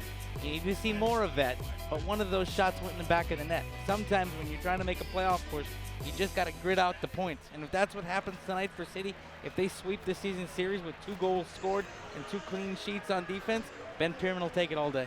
Absolutely, and that certainly would be the scenario. As we will take our final halftime break, come back and get you the second half of action. Detroit City FC with a 1-0 lead. We'll be right back.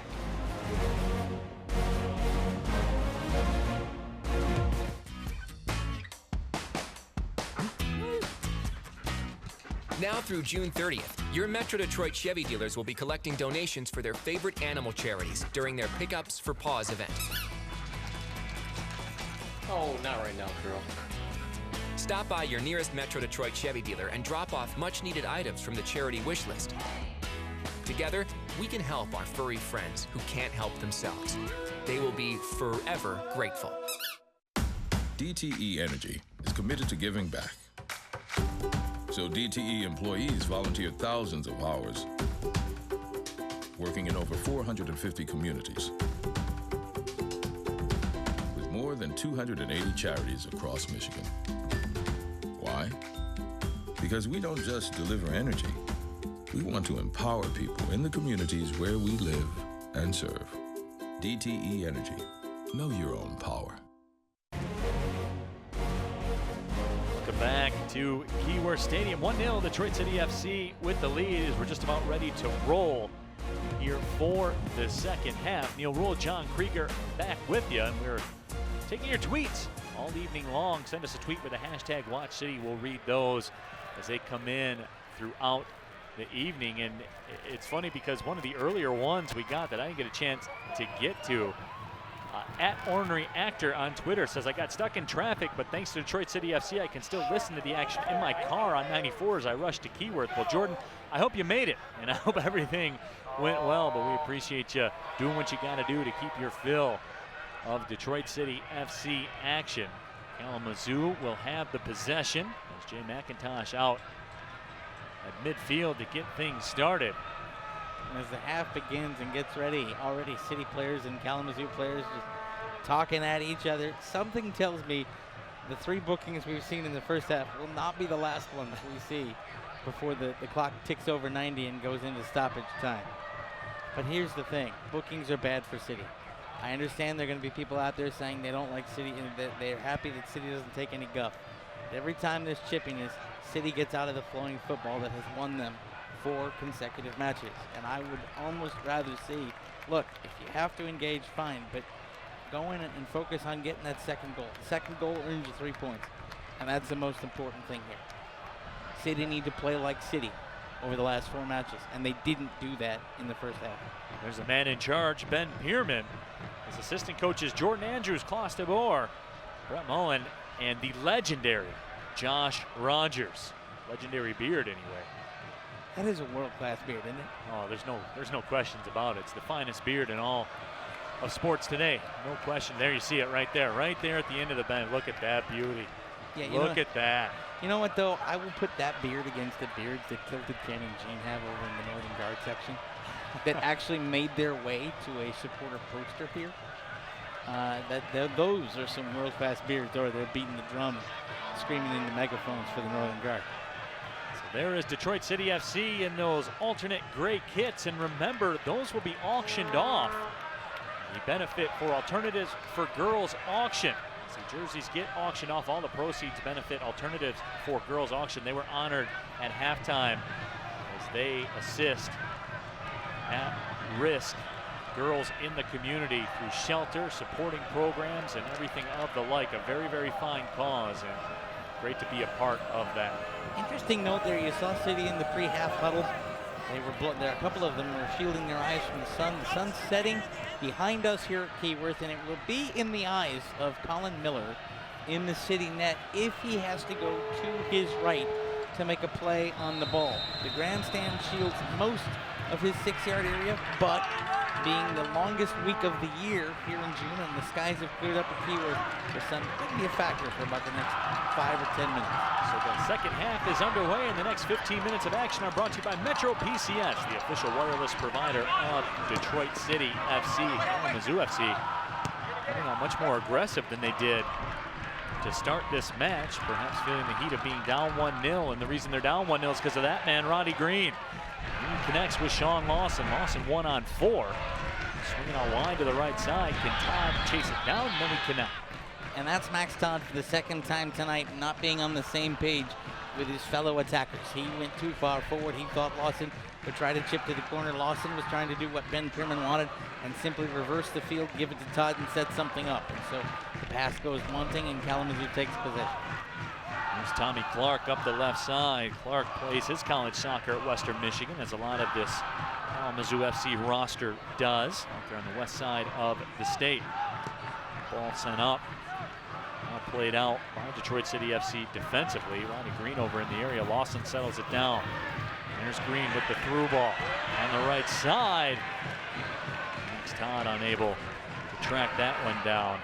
Ananiri will play it up. Nearly a perfect through ball, though, John. It was a nice through ball. I would have preferred to see Cyrus Sadie play it instead of Roddy Green. I'd have preferred Roddy Green on a run and let Cyrus Sadie pick and choose and stretch the back line. But if Roddy Green's going to play it, he's trying to link up, and it was almost a very nice touch. Play Todd in and free. Hollingsworth will toss it in. The throw in coming in front of the Northern Guard supporter section.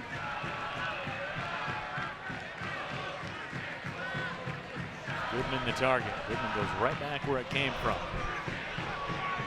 Darren Franco giving chase, but instead McIntosh will play it. So here comes a counter for Kalamazoo. And luckily that pass, as they were trying to set up the counter, a little behind its intended target. Menyang plays that one with the left foot. That was knocked down by Zach Bach.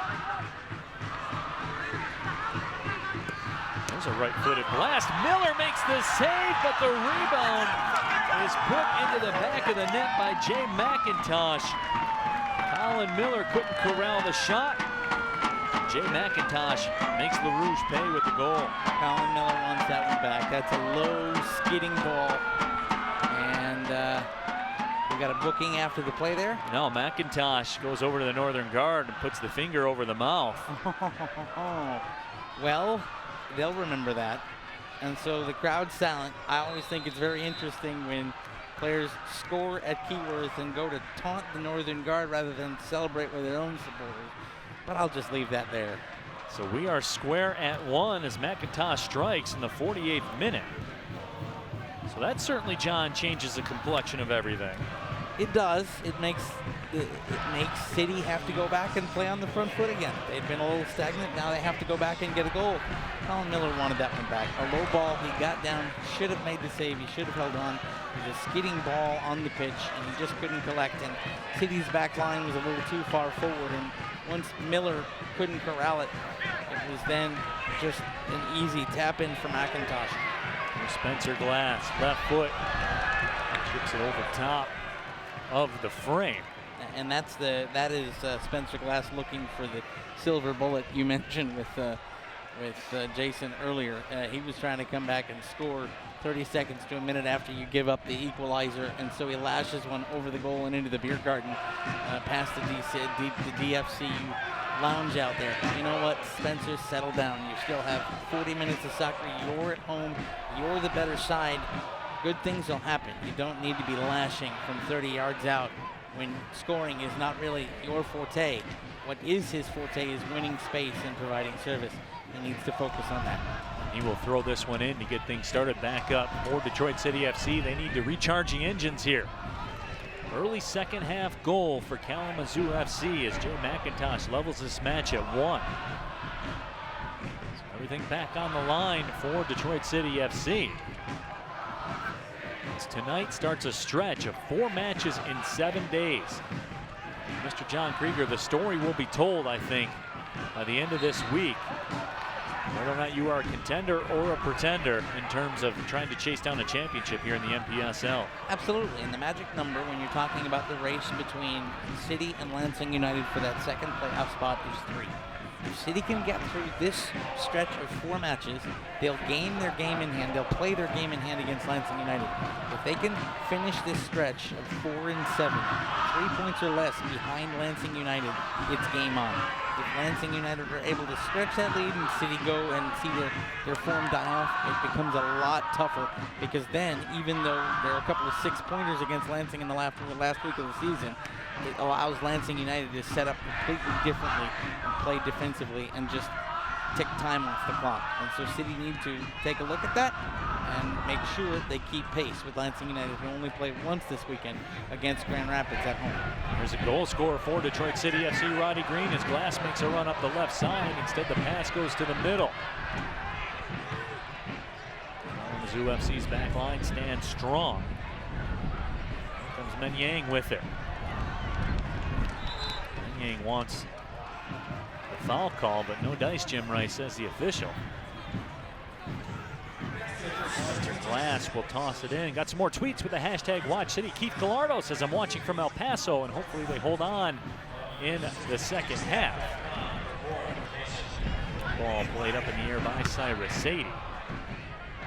It's chipped up towards midfield. Corey Brown checks in on Twitter. Watching City play on the way home from a Christian mission trip in Ohio. Hashtag WatchCity. After the move there to create a chance for City. Here comes Max Todd on the move. Todd's cross, though, knocked down by Adeniri. Played back out. Todd's cross was knocked down, but Adeniri did a better job of shepherding that ball to the sideline. As we see Cyrus Sadie hit the deck, a wild swing of the foot. That's a vicious foul, and now it's, I believe, going to be another booking. It depends on where the boot came in, as Cyrus is in some discomfort as to whether or not that will be yellow or red. If it's anything less than a yellow card, I think the Kalamazoo player getting off very, very lightly For me, the referee ought to be going to his pocket, Alex Plum. Hunter Vandenboom right now the subject of a tutorial from the official, but no card in hand. He's saying no more. He's saying, look, you have spent all of your 8 of your 9 lives. The next time you do something, the card coming out. And frankly, I think he spent all of his 9 lives. For me, that's a booking. And Cyrus Sadie coming to the sideline. Ben Pierman apoplectic on the touchline because that's a very high boot. And that might have hit Cyrus Sadie in the top of the shin pad. And that is not a great place to catch a boot. And now Cyrus on the sideline. And it'll be number 97 for City, Tyrone Mundy, coming in. So this is interesting. An interesting development here. Cyrus Sadie certainly not a guy that you want to lose, but Tyrone Mundy has come in. He has certainly announced his presence with authority for this Detroit City FC lineup. 4 assists, leads the team. He's developed a special connection with Sean Lawson. As we acknowledge the official sports medicine provider of Detroit City FC, the Henry Ford Health Systems out there taking care of Cyrus. So Tyrone Mundy comes in, and in the meantime, Stephen Carroll setting up for a very dangerous free kick, a 4-man wall for Kalamazoo FC. Credit to Alex Plum, he walked the full space back. Carroll blasted into the line. Now Carroll with his shot that got through on frame, but Wes Mink was on top of it and made the save. Sometimes you're a keeper, you see the wall block the first attempt, you don't expect it to go back to the kick taker, and you switch off. Mink didn't, he followed the ball, even though it came through traffic, he was able to make the save.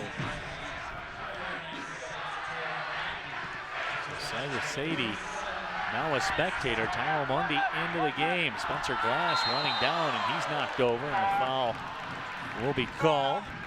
But again, John, just a very physical game here this evening. Certainly, if you're Detroit City FC with another game coming up in Milwaukee, you didn't really want to go down this road from a physical perspective. And you didn't want to see one of your talisman, Cyrus Sadie, on the sideline being attended to by the Henry Ford Medical Center's medicine staff. City's center back's very high right now, but I will say this, the back 4 for City a little looser here in the second half. They need to tighten up and press forward.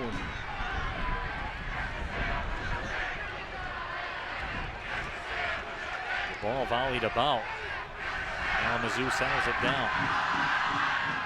Oh, nice job by Bakey Goodman to come back and close that down. And now City, if they run, can counter if Mondi goes forward. Instead, he goes sideways, and that won't be Ben Pierman. A happy man. Here comes Sean Lawson up the right side with a head of steam. Lawson puts a brakes on in the box.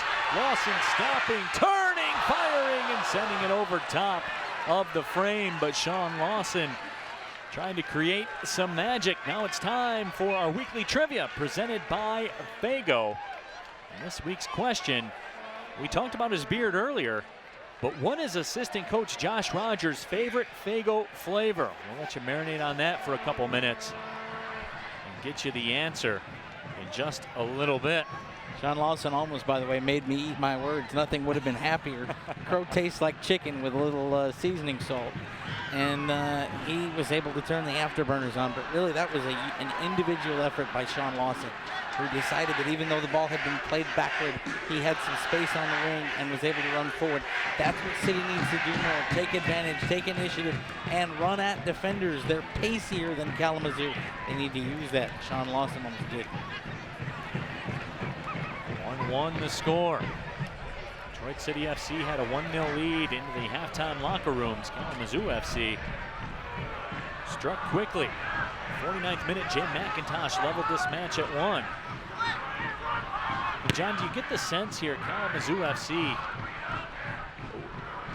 we saw a good spring in their step offensively, but once they leveled this match, they've kind of taken their foot off the gas a little bit offensively, haven't they? Sure, because they came into play not to be beaten. They were beaten 1-0 in Kalamazoo. They are not in the playoff race in the NPSL Great Lakes Division. They're mid to bottom table. They're not going to catch Grand Rapids or Lansing, and they're in all likelihood not going to catch City. They've already got 4 losses on the year. They've had a clean sheet kept against them in all 4 of their losses. Every time they've scored, they've at least managed to get a point, and so that's a good harbinger if you are a Kalamazoo fan watching us tonight. But I will say this, they don't need to win because they're not in the playoff chase. It's almost coming into Keyworth, coming into the Lions' Den, and going up against the Northern Guard in this entire atmosphere and not surrendering the 3 points. They've gotten their objective. They got their equalizer, and now it's up to City to change things. What a play by Tyrone Mundy as Spencer Glass settles it down, sends it into the box, and Wes Meek makes a nice diving grab. That was almost very dangerous for DCFC. And that's the difference between a 1-0 game and a 1-1 game. Mink was able to go down to that skipping ball on the pitch and collect it with the City player making their run. On the other end for City was Colin Miller with a skidding ball in. He couldn't collect, and that allowed McIntosh to tap home. My name is Neil Rule. My broadcast partner, as always, John Krieger. Happy to have you with us. Send us your tweets with the hashtag WatchCity. Long ball sent up. Here's Tyrone Mundy on the run. He'll be cut off. Harrison Howes. Then the ball played out over the line. Let's get the answer to our weekly trivia presented by Faygo. What is assistant coach Josh Rogers' favorite Faygo flavor? Red Pop. And look, I'll always qualify it.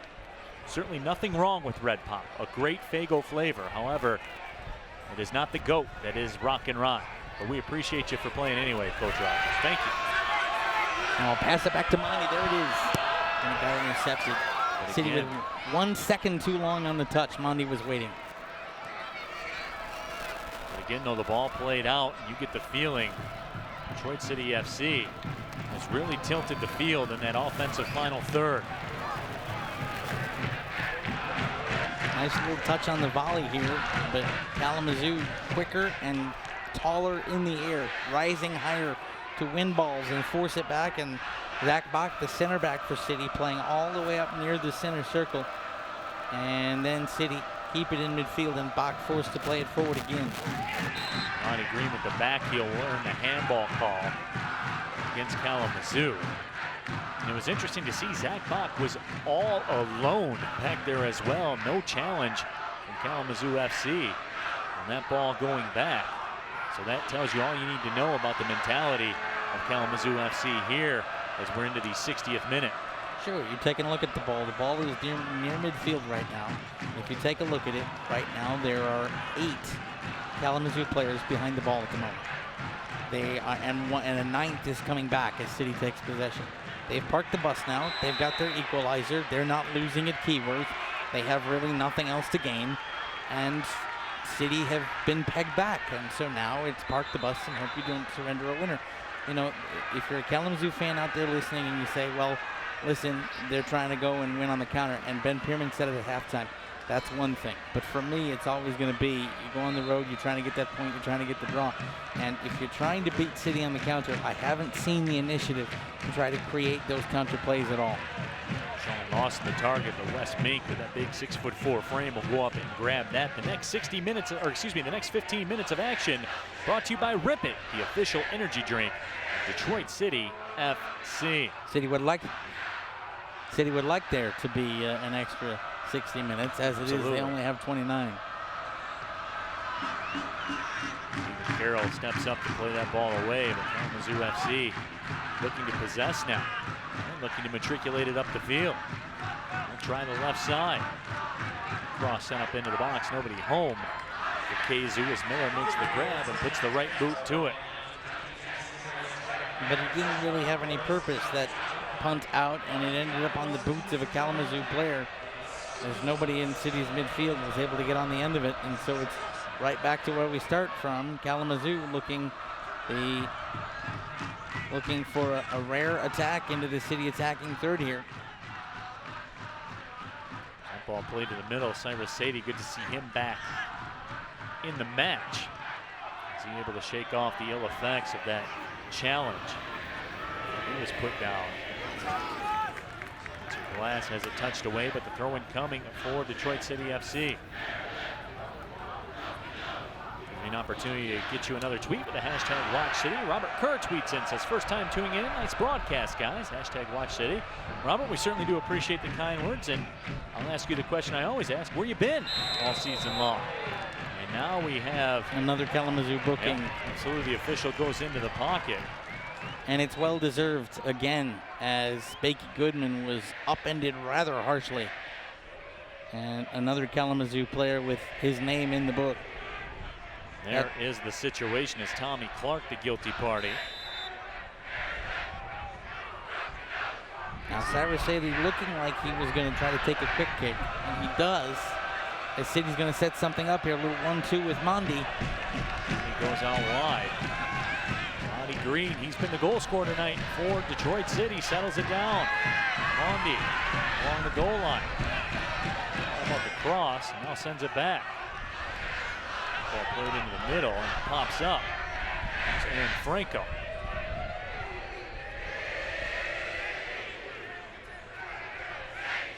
Green settles it down before crossing the line. There's Mondi. Goodman in some space. Goodman to Sadie. Goodman touches it through. Mondi with the chip, and it goes just wide of the left post. Perfect, beautiful build-up play, and Mondi in space coming behind, and Cyrus Sadie with his head on his swivel puts it off the side of his boot, and the chip just doesn't go home. Look at that sublime little chip that he couldn't get to bend. And Mondi puts his hands on his face in the universal soccer symbol, oh no. There's Tyrone Mondi, who's burst on the scene for Detroit City FC this year. 4 assists, leading the squad in that department.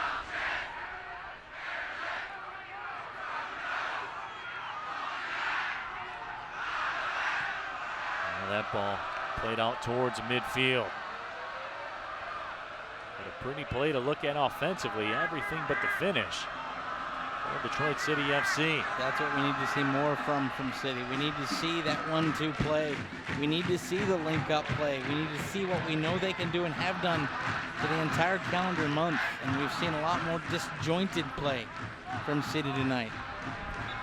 Let's take a look at the upcoming games for Detroit City FC. Of course, a quick turnaround, and they will be in action on Sunday in Milwaukee at 4 p.m. to take on the Milwaukee Torrent. Then another quick turnaround. We'll be right back here at Keyworth Stadium on Tuesday as FC Indiana comes calling. So again, as we come down the stretch, this is a huge match tonight. They're all huge matches as Sean Lawson will come out of the game.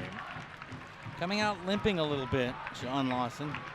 I wonder if there might be some cramping as he goes to take a seat on the bench. And coming in for City, number 32, Elijah Rice, the Washington Husky, one of 2 Huskies making their Keyworth debuts tonight. That ball played up, and here comes Elijah Rice. He's fresh off the bench, making a strong run, and he will track this one down. Muscled his defender off the ball. Now what does he do with it? Rice is saying, I didn't touch it. And they're going to give a Kalamazoo throw, I believe. But City, if they close down this ball, can get a turnover here and set something up. Spencer Glass does a good job to shield his man away and does win the ball. Nice play by Spencer Glass. He made that happen. Look at Cyrus go. Sadie through the middle, trying to find Bakey Goodman. Cyrus Sadie settles it down. Swings it out to Mondi. Left side cross, and it's just wide of the frame again. Detroit City FC, John, buzzing around the cage. And it started when Tyrone Mondi came on, and Mighty Mouse has come on and is running. And the little back heel flip, that wasn't wide of the frame. That was a heck of a save. Wes Mink got a piece of that. He got down and made a heck of a save on a low ball that most keepers have no business getting to. And here's the ball in, and they score! Back of the net, a goal for Detroit City. They take a 2-1 lead. Elijah! Game, and he got the job done. Elijah Rice. Rice-a-roni, the Detroit City treats. And LaRouge lead 2-1. So Rice comes in and provides the spark. And a huge goal for City as they take a 2-1 lead here in the 67th minute. How about that? 2 subs for Ben Pierman. Tyrone Mondi, who opened up the back line for Kalamazoo, and Elijah Rice, who said, hello, Keyworth. I'm here to stay with a heck of a play to finish his run and put it in the back of the net.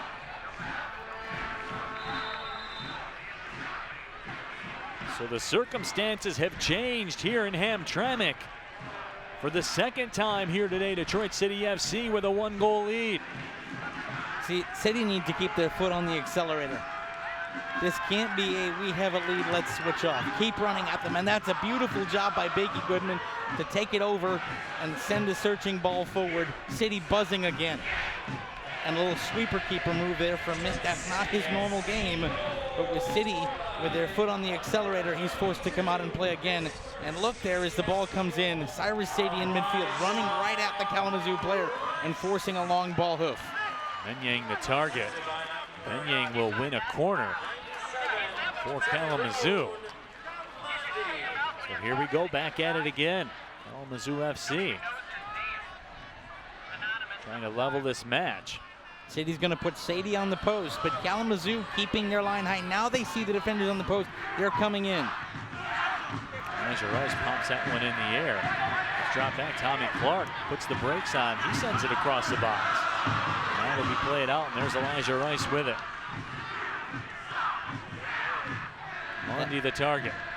That was a dangerous play by City to try to play that out with their feet. If I'm a City center back in the area like that, having just taken the lead, I hoof it clear and clear my lines. They got away with it, and the ball's in midfield as the lights take full effect here at Keyword. As the sun begins its descent here, one of the longest days of the year in the Detroit area. Long hopeful ball sent up by Kalamazoo. Nobody home on the other end. There's Mondi with a nice touch. There's Mondi with control. Tyrone Mondi giving up 6 inches to all of the midfielders marking him and still trying to win that ball and run till he can't run anymore. He has been the definition of a super sub. Played up the right side. It's scored it out of bounds by Zach Bach. So the goal kick awarded. So the circumstances change here in Keyworth. Detroit City FC now just 20-plus minutes away as we get a substitution. Spencer McDonald comes into the game for Kalamazoo FC. Hunter Vandenboom comes off, so McDonald in his second season here for Kalamazoo. And that's a little bit of intent, actually, from Coach Shabazz, because you're taking a look at a player there in Spencer McDonald who likes to run, and you might see the fullbacks try to bomb forward a little bit here.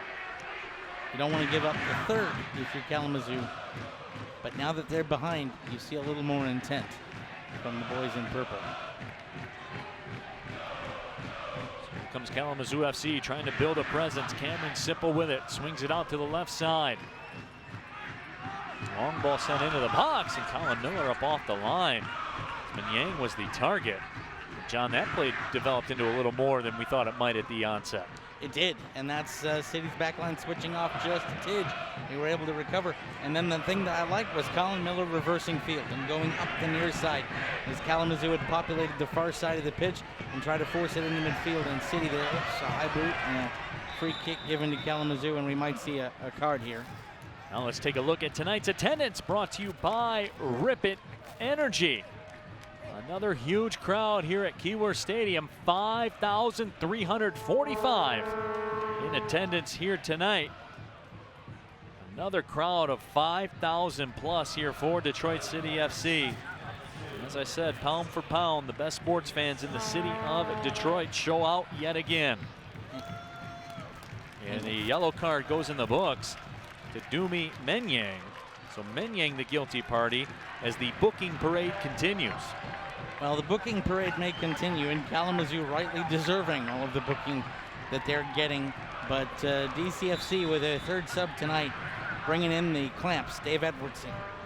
Possession midfielder. It has been on the end of some scoring plays for City, but is more known on that pitch for his ability to disrupt play and to help Cyrus Sadie keep possession. And so the former player for Eden FC comes in, the City captain off the bench to try to lock this one down. Now a substitution for Kalamazoo FC as Ann Lee comes into the game. We'll also get another sub for Detroit City FC. Derek Odom will come in as both benches being emptied out here in the final 17+ minutes. Roddy Green's night comes to a close. He opened the scoring back in the first half, which feels like it was just years ago.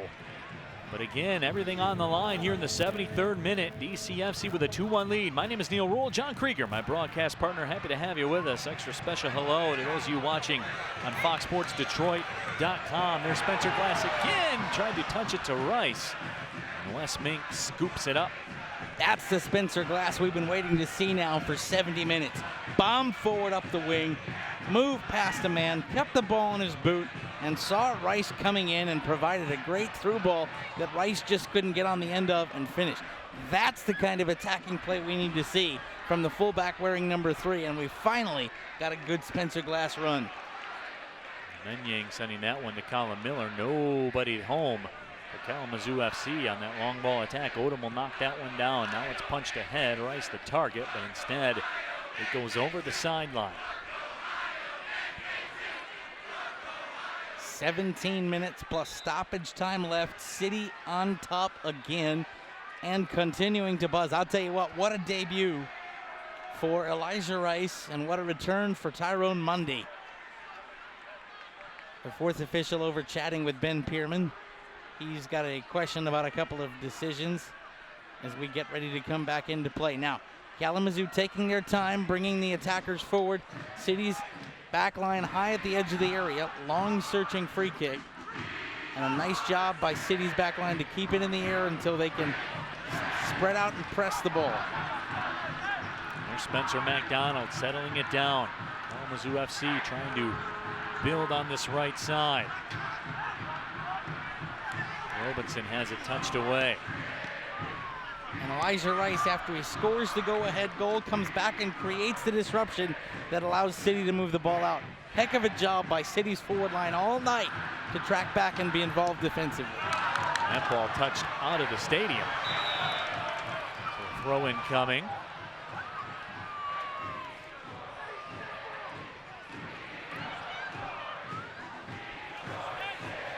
City's back line, nice and even, nice and tight. No real holes to allow a chip over and a run on right now. Substitution coming in for Kalamazoo. Jordan Villette will come in. Played his college soccer at Kalamazoo College, had 7 goals and 6 assists in 77 total matches. He will come in, trying to provide that spark to level this match. As that ball comes in on Miller, and Miller makes the grab. Another skipping ball, as you talked about, but Miller this time equal to the challenge. Little redemption for the City keeper. Number 30, Colin Miller, getting down and handling that one. To be fair, he had a good line of sight on it all the way through and was able, it didn't come in as quick as the ball that led to the equalizer, but a nice job by Miller nonetheless to get down, get a little redemption, and collect the ball he should have. We move in to the 77th minute. He plays it up the left side. Kalamazoo FC under the pressure. They trail. Robinson plays it through the middle. Boy, that was a nice ball off the foot of Robinson. Settled down in midfield. Here comes an attack up the left side. Too much space here. Nice job to come in and disrupt that and hoof and clear your lines. Boy, that was the last line of defense, too, was Spencer Glass on that opportunity. The City allowed Kalamazoo a lot of space there. 3 passes, and no City defender came in to try and close down that ball. And you see what happens when you have space in midfield and the time to pick up your head and think and try to do something with it. All of a sudden, a chance the other way.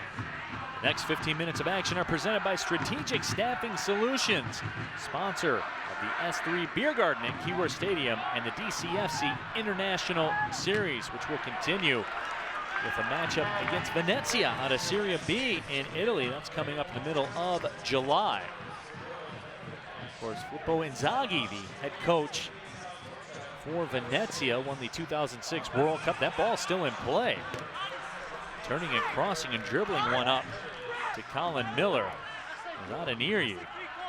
And Adi, I'll tell you what, is Colin Miller's best friend right now, because there were a couple of Kalamazoo players making a run toward the back post, and if Adi had picked up his head and seen someone coming, you might see a little back heel flip or chip to try to get it onto the path of one of those players making the run. Instead, he turned and tried to take a lash himself, and Colin Miller had that one shut down very well.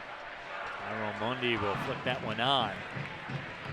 Goes over the line, throwing coming for Detroit City FC. Another substitution coming up for Kalamazoo. Jose Garcia will come into the game. So again, Coach Lumumba Shabazz trying to pull any card he can. Garcia was second on this Kalamazoo FC team in scoring last year. He scored the first ever goal in franchise history.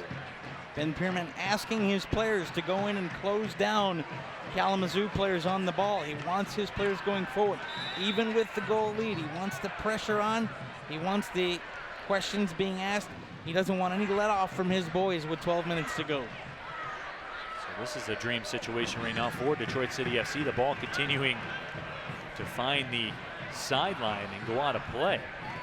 That really maximizes your bang for the buck in terms of trying to kill clock. Dave Edwardson, the captain, knocked that one down. Sends it over to the right side. Hawsworth surveys the scene and chips it up towards the box. A lot of space there for Kalamazoo in midfield again, but a nice job by City to still pressure the ball. Good run here, though. Robinson tries the left side. There's Garcia, just came into the game. He's got fresh legs. And King settles it down. Kalamazoo looking to make another push. Some space in the middle. Garcia again turning. Edwardson closes the door, and Edwardson will touch it out wide to the right side to Odom. Edwardson made the touch, but that was all his teammates getting in and forcing him toward Edwardson to be able to get into boot in and deflect that sideways. Just over 10 minutes of regulation time left here at Keyword. 2-1. Detroit City FC with the lead. My name is Neil Rule. John Krieger, my broadcast partner. Happy to have you with us. Now Elijah Rice will be hit. The foul call from behind gives us an opportunity to get to more of your tweets with the hashtag WatchCity. And this is a developing situation. David Saban tweeted at us a little while ago and said he sent in his Twitter vibes from Philadelphia, I believe it was. And right after that, for the second time this year, it worked as Detroit City got a crucial goal. He says that science should really take a look at this. Could you send some more, please, and a cheesesteak along with it? Absolutely. We'll take both of those.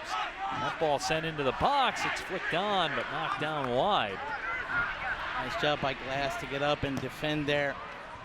Stay with his man in the air. And look at the chip from Cyrus to Mondi, and he's free. Here comes Tyrone Mondi into the box. Dribbles one, and the diving save made by Mink. The rebound was loose, but it was played out of bounds by Nick King. And Wes Mink keeps Kalamazoo alive by that much. Tyrone Mondi has a 6-speed motor in a 5-speed world. He turned on another gear to get free on that little chip and get in, and one fingertip kept this from being 3-1. Elijah Rice almost tracked the rebound down. He was looking for a brace. Not quite able to get there. So we play on here in the 82nd minute.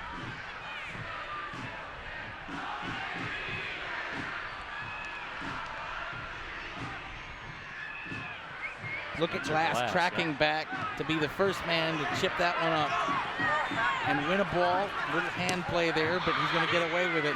And then Colin Miller calls for the ball. Spencer Glass full sprint to try to come back and neutralize the counter. On an island as well. Going back to that Mondi play, the other thing he did very well was stay with his defender and time his run very well. That's a heads-up smart play from Mondi. He's been beating the offside trap all night. Zach Bach turning with it. Ball played back to Miller. Miller will put the right boot to it, send it to the middle of the field. Nobody home there for City. They want the handball call, but they won't get it. Long Lee settles it down, plays it towards the middle. And they dive rightly, not calling. Zach Bach will play it wide to the right side. Elijah Rice turns with it. That's a goal already. How about that touch to Sadie? Sadie tried the through ball, looking for Derek Odom. Maybe the first time tonight, Sadie didn't have the ball do what he wanted it to do. He is an absolute magician in the midfield, folks. This is true, but he got a magic play from Elijah Rice, who put it through 2 defenders to get it to Cyrus Sadie, who tried the nice little touch pass back. That's some great midfield play. It didn't come to much, but that'll stick in the heads of the Kalamazoo defenders and midfielders.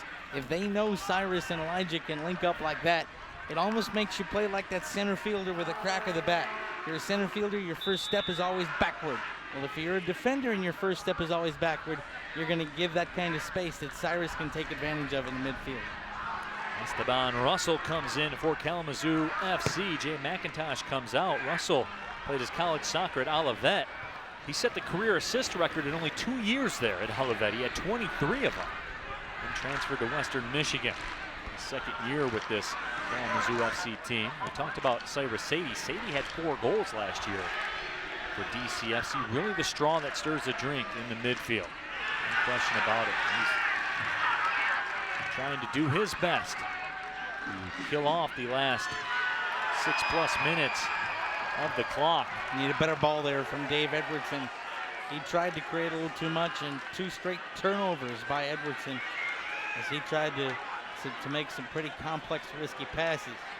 Yeah, but you can live with that, though, John, if the end result is it trickling down harmlessly to the keeper on the other end. This is true. You can live with it if that happens. If, however, there had been a counter the other way, then, of course, you're looking back at that. But Dave Edwardson, you don't want to say too much about the captain. He's a city man through and through.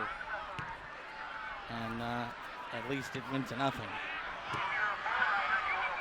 Look at Ball Sadie popped up in the air, yep. In space. And Franco and Rice running at the ball, and Odom running at the ball and winning that ball. And it's going to be a Kalamazoo throw, but Odom again asking questions, forcing Kalamazoo to make a play, being proactive rather than reactive, and trying to force Kalamazoo into something. A little chip there. But City can't seem to get possession here as Kalamazoo keeps it in midfield. Jose Garcia does the job to keep it for his squad. Here comes Kalamazoo with it. In reverse field, Spencer McDonald on the right side will send it into the box, and a couple of Kalamazoo players making the run. And Derek Odom will win that ball. That was Adi Adenyi coming in again. He just mistimed his jump. He was free. Nobody was marking him. He'd split 2 defenders, and the searching ball was there. It was just a second too late as he had risen. And now they get right back in there for Adenyi. Boy, a dangerous situation up there. Yep. Adi Adenyi again, who played for the U21 Nigerian national team, also played for Sporting Christina in Finland, and played college soccer at UC Santa Barbara, to give you an idea of the level of player Adenyi is. As the smoke at the 86th minute begins to emanate from the Northern Guard supporters section. 3 things you can count on as certainties in life: death, taxes, and 90 minutes of singing from the best supporters in sports. And when the smoke comes in the 85th, you know you're almost home. Spencer Glass turns with it. Chips it up towards midfield. Now Lundy will knock it down. Lundy with some sweet footwork. Tyrone Mondy's putting on a clinic. Problem is, a lot of City's play right now is resulting in possession for Kalamazoo. And here's a free kick, and City flicks away Here the comes ball. a yellow card. Yeah, that's time wasting or dissent or any of those things. And Ben Pierman and the City bench telling City's players to calm down right now. If the referee's going to make a decision, let him make a decision. He just picked up a needless yellow for being petulant. Tyler Moorman set to come into the game for Detroit City. Cyrus Sadie, I believe, the one coming off the field.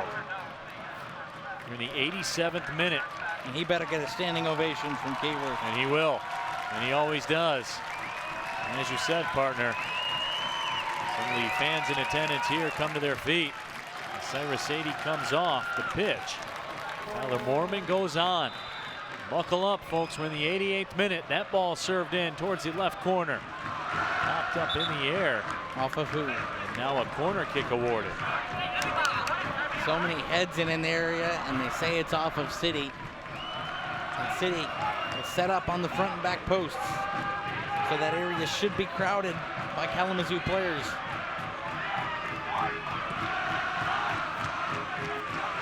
Ball sent in short. And a nice job by City to clear it away. Here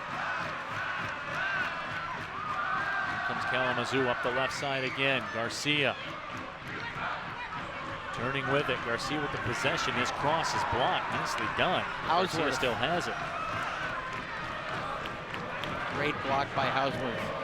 House. Try the right side. Yang on the attack. Robinson.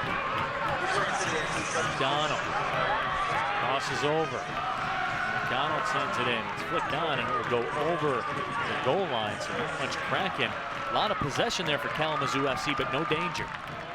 You're right, a lot of possession, nothing really set up, and a couple of searching balls. They had some space there when Tyler Moorman went the wrong way and got crossed up. But all they could see was a chip toward the back post, and that's a credit to the City back line that have done a really good job of staying resolute, even as the field's kind of tilted along for Kalamazoo in the last 5 minutes. And KZU have possession back again.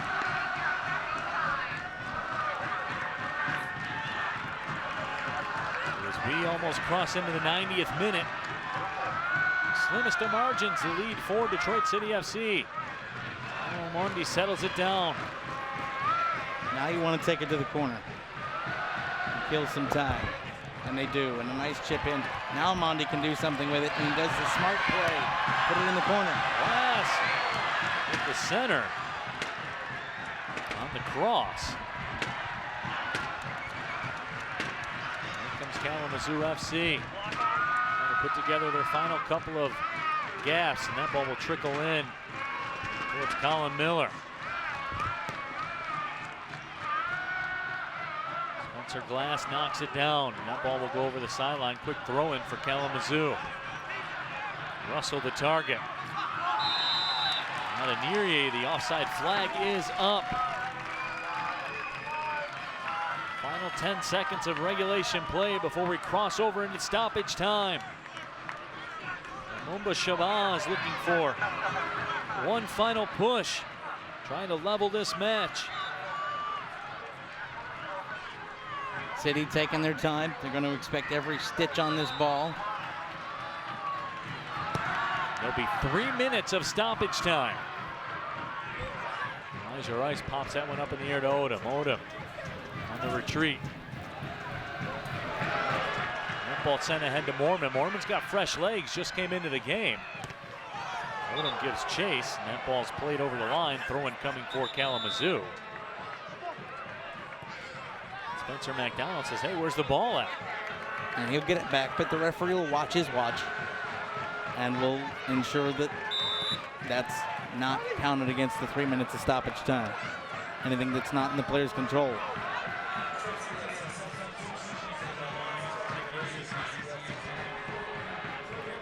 And if you're down a goal and you're Kalamazoo, that kind of long searching cross-field ball is not what you wanted. You wanted to set something up and try to get a quality chance.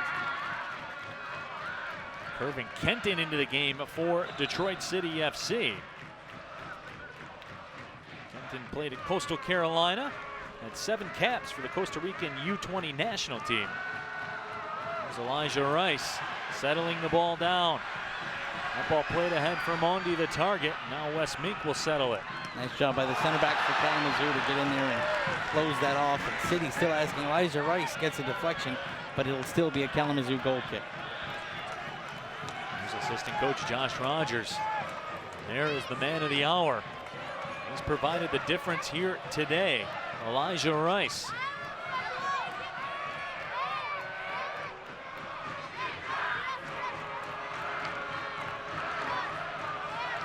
City, look at that diving header to just send it back down in the Kalamazoo end. That's a great heads-up play. You weren't going to get burned. There was a defender behind you, and you just killed 10 seconds. ball sent ahead. And a smart play there by Hausworth to play it off of his chest, which allowed Colin Miller to pick up the ball, as opposed to the back pass with the feet that would have required that Miller not touch the ball in his area. Miller sends it high into the night sky here at Keyworth Stadium. Ball coming up to Kalamazoo. Robertson whips it around to the right side. There's McDonald.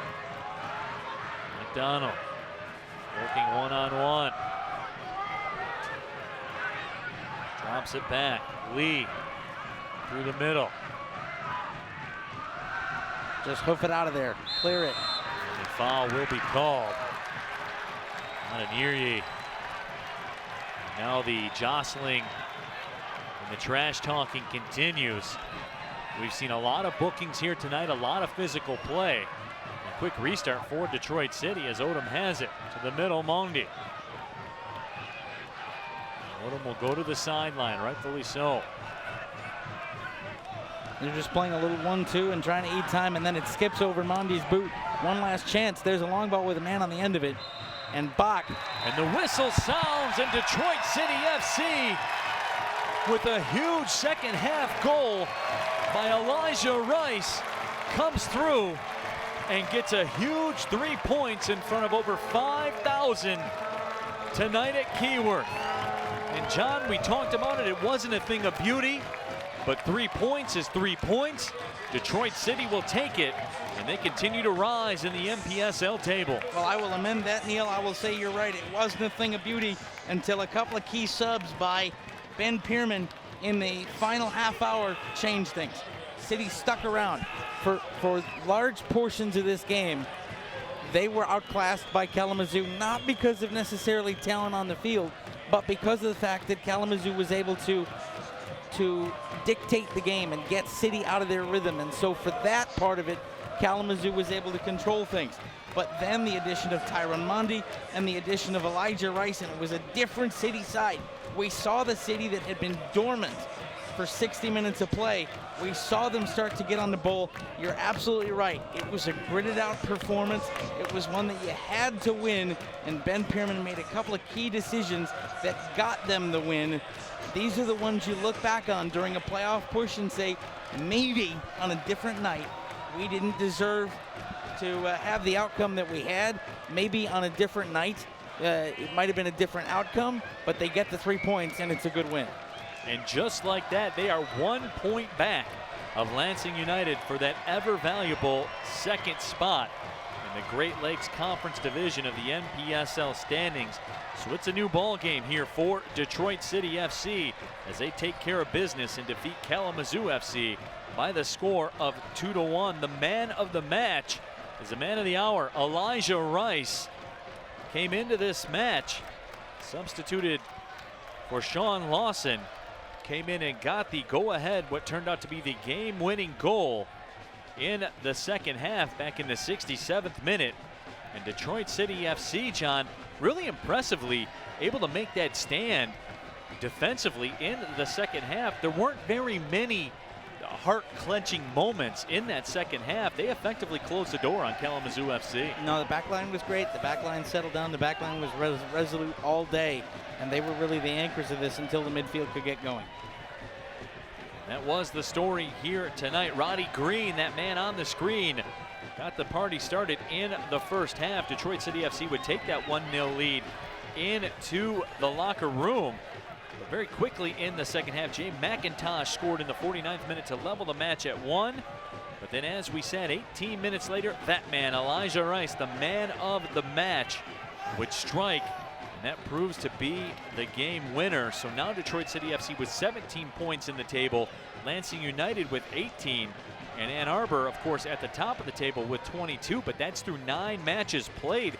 So, John, maybe about a month ago, we would have thought it was unthinkable, but now it's very thinkable. Le Rouge is a factor. They are definitely in the mix for the championship chase. Absolutely they are. And now they give Lansing United a night to think about things. Lansing have one match this weekend. They welcome Grand Rapids in at home. but they now know they're only 1 point ahead in the table. This is exactly what Ben Pierman needed to have his side do. The first 60 minutes, a different club, but the additions of the man of our match gave them the chance to climb right back in the divisional race. Let's send it down to our sideline reporter, Lindsey Pearson, standing by with head coach Ben Pierman. Lindsey, take it away. Thanks, Neil. Coach, how did you see your team respond there after that early Kalamazoo goal? We responded well. I mean, we put ourselves in a bad spot. It seems crazy on this field. We give up a goal to start the second half like every other game. So we got to limit that. I mean, we've done really well the last 6 games if you include the Glen Torn and Crew game. So we got to limit mistakes. It was a mistake, couple mistakes, but we came back well. I thought inserting Tyrone created some energy. Cyrus Tyrone, and then Elijah buzzes. So great goal off the post for him. Sean could have had a good one. Tyrone should have had one. So we created chances, but we just got to regroup. That's step 1 of 4. We got to regroup for step 2 tomorrow, Sunday in Milwaukee. Make sure we get some rest. We're going to have to rotate some guys and get creative here. Thanks, Coach. Thanks. Great job. And I'm also joined by Elijah Rice, tonight's man of the match. Great job out there, Elijah. Can you walk us through that goal there? Honestly, sometimes you just need all the luck with you, source, God, whatever you want to call it. But I was there in the right time, and great team effort. We put one in and got the win. And what were you feeling there? I mean, you entered the match, and just 2 minutes later, you scored the game winner. What's going through your head at that moment? Honestly, the goal was already manifested before it even happened. So all I had to do was be there. And you've got a tough stretch with 3 games in the next coming week. How do you prepare? What's important going forward? Recovery, lots of eating, and more time with your team, you know. That's the family. And I always ask the new guys, what's it like playing here at Keyworth? Oh, such a positive environment, just so beautiful, you know. You can feel the energy when you're on the pitch, for sure. Thanks, Elijah. Right, Great job tonight. Thank you. Neil, back to you. Thank you very much, Lindsey. Elijah Rice, the man of the match here tonight. And John, that's just another example of the depth that this Detroit City FC squad has. Depth that will be sorely needed come Sunday afternoon in Milwaukee, then flipping the script back here on Tuesday at Keyworth. A lot of soccer to be played over the next 48 to 72 hours. Sure, it's recover, play, but you know what? You saw Tyrone Mondi only play a half hour tonight. You saw Elijah Rice come on as a sub. Chances are in Milwaukee they may play a more expanded role, and I'm okay with that. I'd like to see more from Tyrone Mondi as they go through a difficult weekend in the NPSL. As we take a look around the league at what's going on this weekend, the Michigan Stars are in action right now in Milwaukee. And then a couple of matches tomorrow night. Everybody around the Detroit City FC organization will have their eyes on that Grand Rapids FC Lansing United match. FC Indiana will travel to Ann Arbor, and then that quick turnaround for La Rouge. They'll be at Milwaukee on Sunday at 4 p.m. But interesting to note, Milwaukee playing the match tonight as well. They're lucky because they are at home.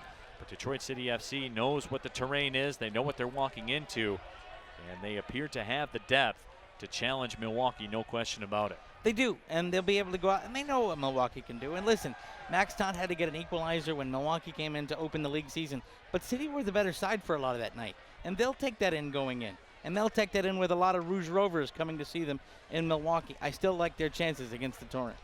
And let's take a look at the updated league standings brought to you by your Metro Detroit Chevy dealers. Chevy drives the Motor City, and there it is, as we talked about. Detroit City FC now just 1 point back of Lansing United. And John, I just can't get past the fact anybody that walked off this pitch about a month ago, certainly the most ardent Detroit City FC fan, certainly in their wildest dreams, this would be a dream scenario. But there it is right there. They are very much in the thick of it. Absolutely. 5 wins on the trot. They've now played 8 matches on the year. They're even with Lansing United in games played. Each team will play one more time. But now it's City with all the momentum, and City getting to play in front of their home crowd, and City playing the way Ben Pierman wants to play. When you can see Caesar, when you can see Ben Pierman as non-committal as he was tonight with some of his team's play, and still willing to be critical after a win, you know things are going on because he's nitpicking the little aspects of the game that can make his side even better. And when you have a situation like that, good things happen because you build as a unit. And we're seeing a lot of family and a lot of togetherness for this City club. Absolutely. So as we take a look at the upcoming matches, very busy couple of days for Detroit City FC. As we talked about in Milwaukee on Sunday, then right back here Tuesday night, FC Indiana in town. And Detroit City FC, you need points across the board. There's certainly no doubt about that. You want to take care of business, certainly here at Keyworth. But again, we keep talking about it. Every match we do is the biggest match of the year. Well, let's flip the script. Another biggest match of the year on Sunday in Milwaukee. Sure, you got to keep it going. These are all teams below you in the table. We said that in the open. We say it in the close. You got to go out and get 3 points, because the way the NPSL Great Lakes has kind of sorted out this year, you have 3 at the top really fighting, and you have the rest of the division kind of out there in as placeholders right now. You need to beat the placeholders and then recover again to come home against Indiana. And that's certainly what the stakes are going forward for Detroit City FC. Big thank you to the sponsors that help make everything possible. Of course, our friends at the Foaling Warehouse. You need to get in there pregame in the march to Keyworth. So if you want to participate in all that, make sure you get out to the Foaling Warehouse early on match days, and you can partake in all the festivities as they bring us the Motor City match recap, sponsored by the Motor City Casino. And again, the early beginnings of this match, Ronnie Green got the party started for Detroit City FC in the first half. We would go to the locker room with DCFC with that 1-0 lead early on in the 49th minute. Jay McIntosh would level this match at 1 for Kalamazoo FC with the goal. But the man of the match tonight, Elijah Rice, in the 67th minute would strike. That would be the difference. 2-1 Detroit City FC with a big win, and all those fans that you see in the picture, John, are going home happy here tonight.